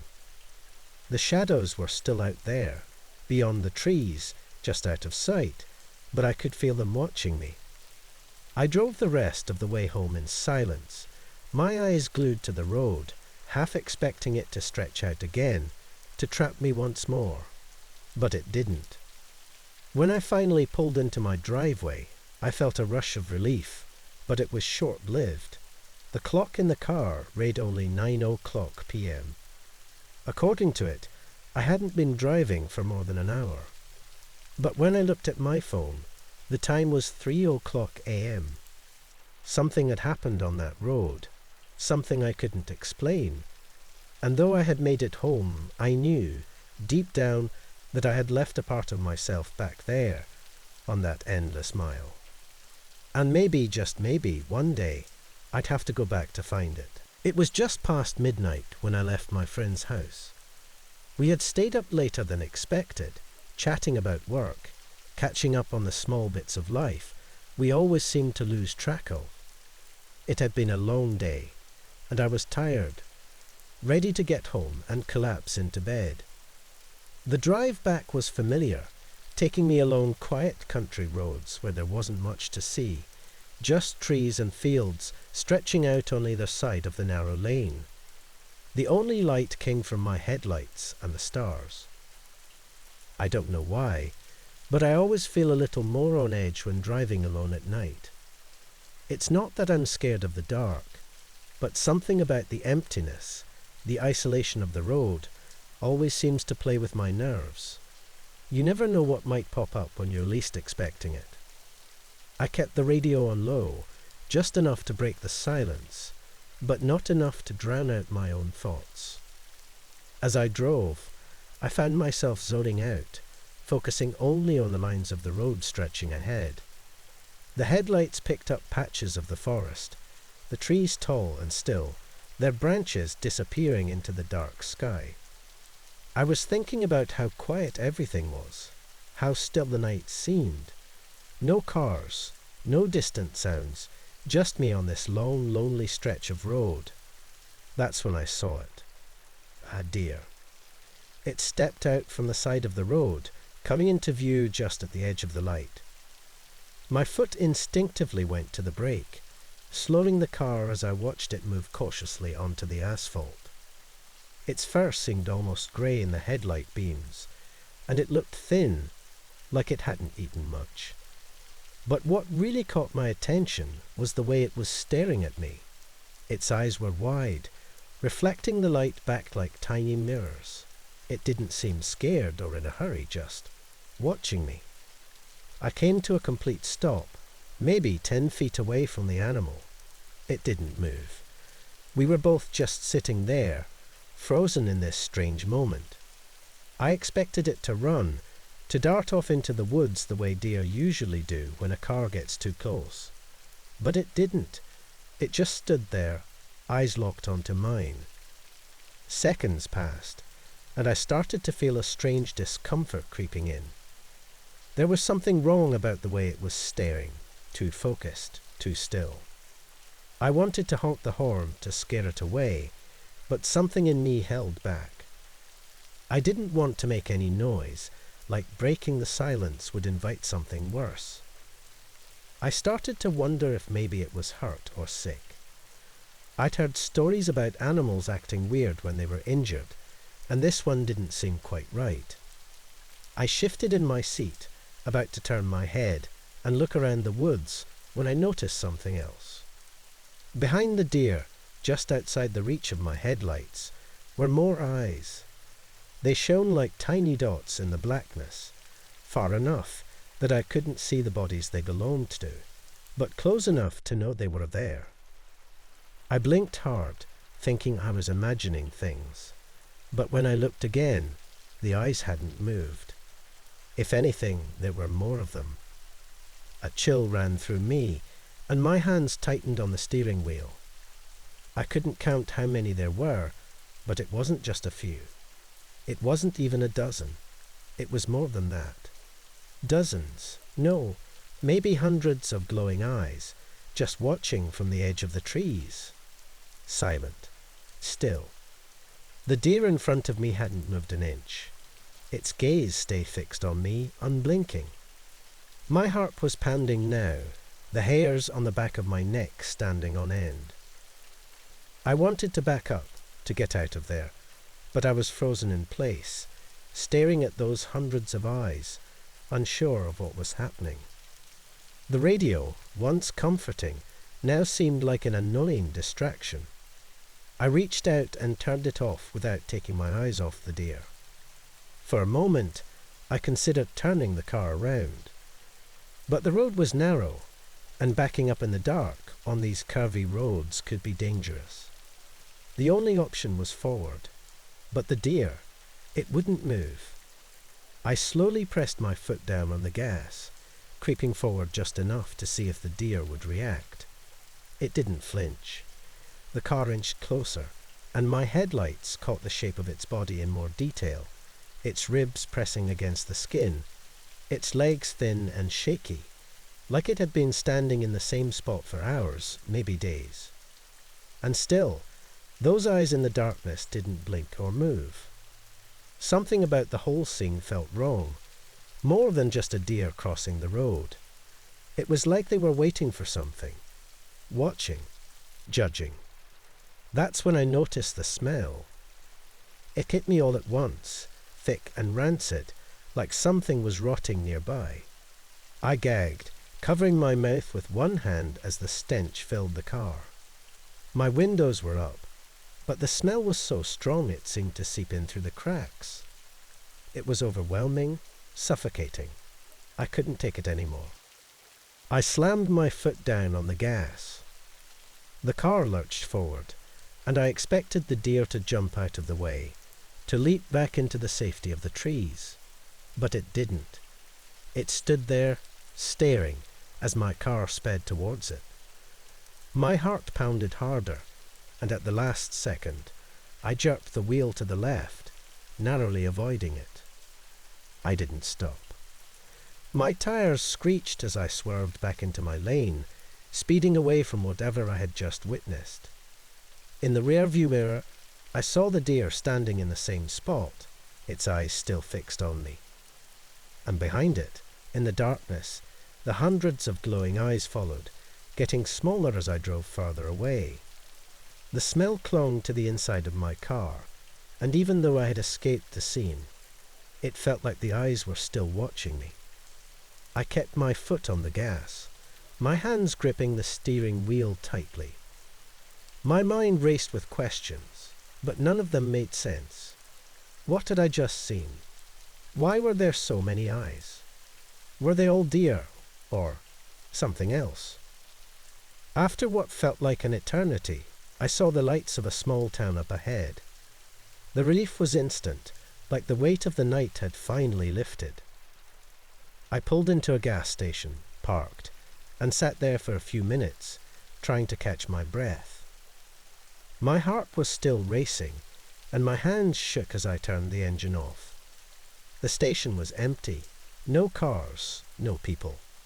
But I didn't care. I was just glad to be somewhere with light. I stepped out of the car and took a deep breath, trying to shake off the fear that had gripped me on the road. The air was fresh, no trace of that awful smell, but the memory of it lingered in my nose. I glanced back at my car, half expecting to see something standing behind it, but there was nothing, just an empty parking lot. I made my way into the gas station, the bell above the door ringing as I entered. The man behind the counter gave me a strange look, probably because I looked like I'd seen a ghost. I grabbed a bottle of water, my throat dry, and paid without saying much. I just wanted to get back on the road, get home, and forget about the whole thing. As I walked back to my car, I felt like something was off again. I hesitated, looking around the parking lot.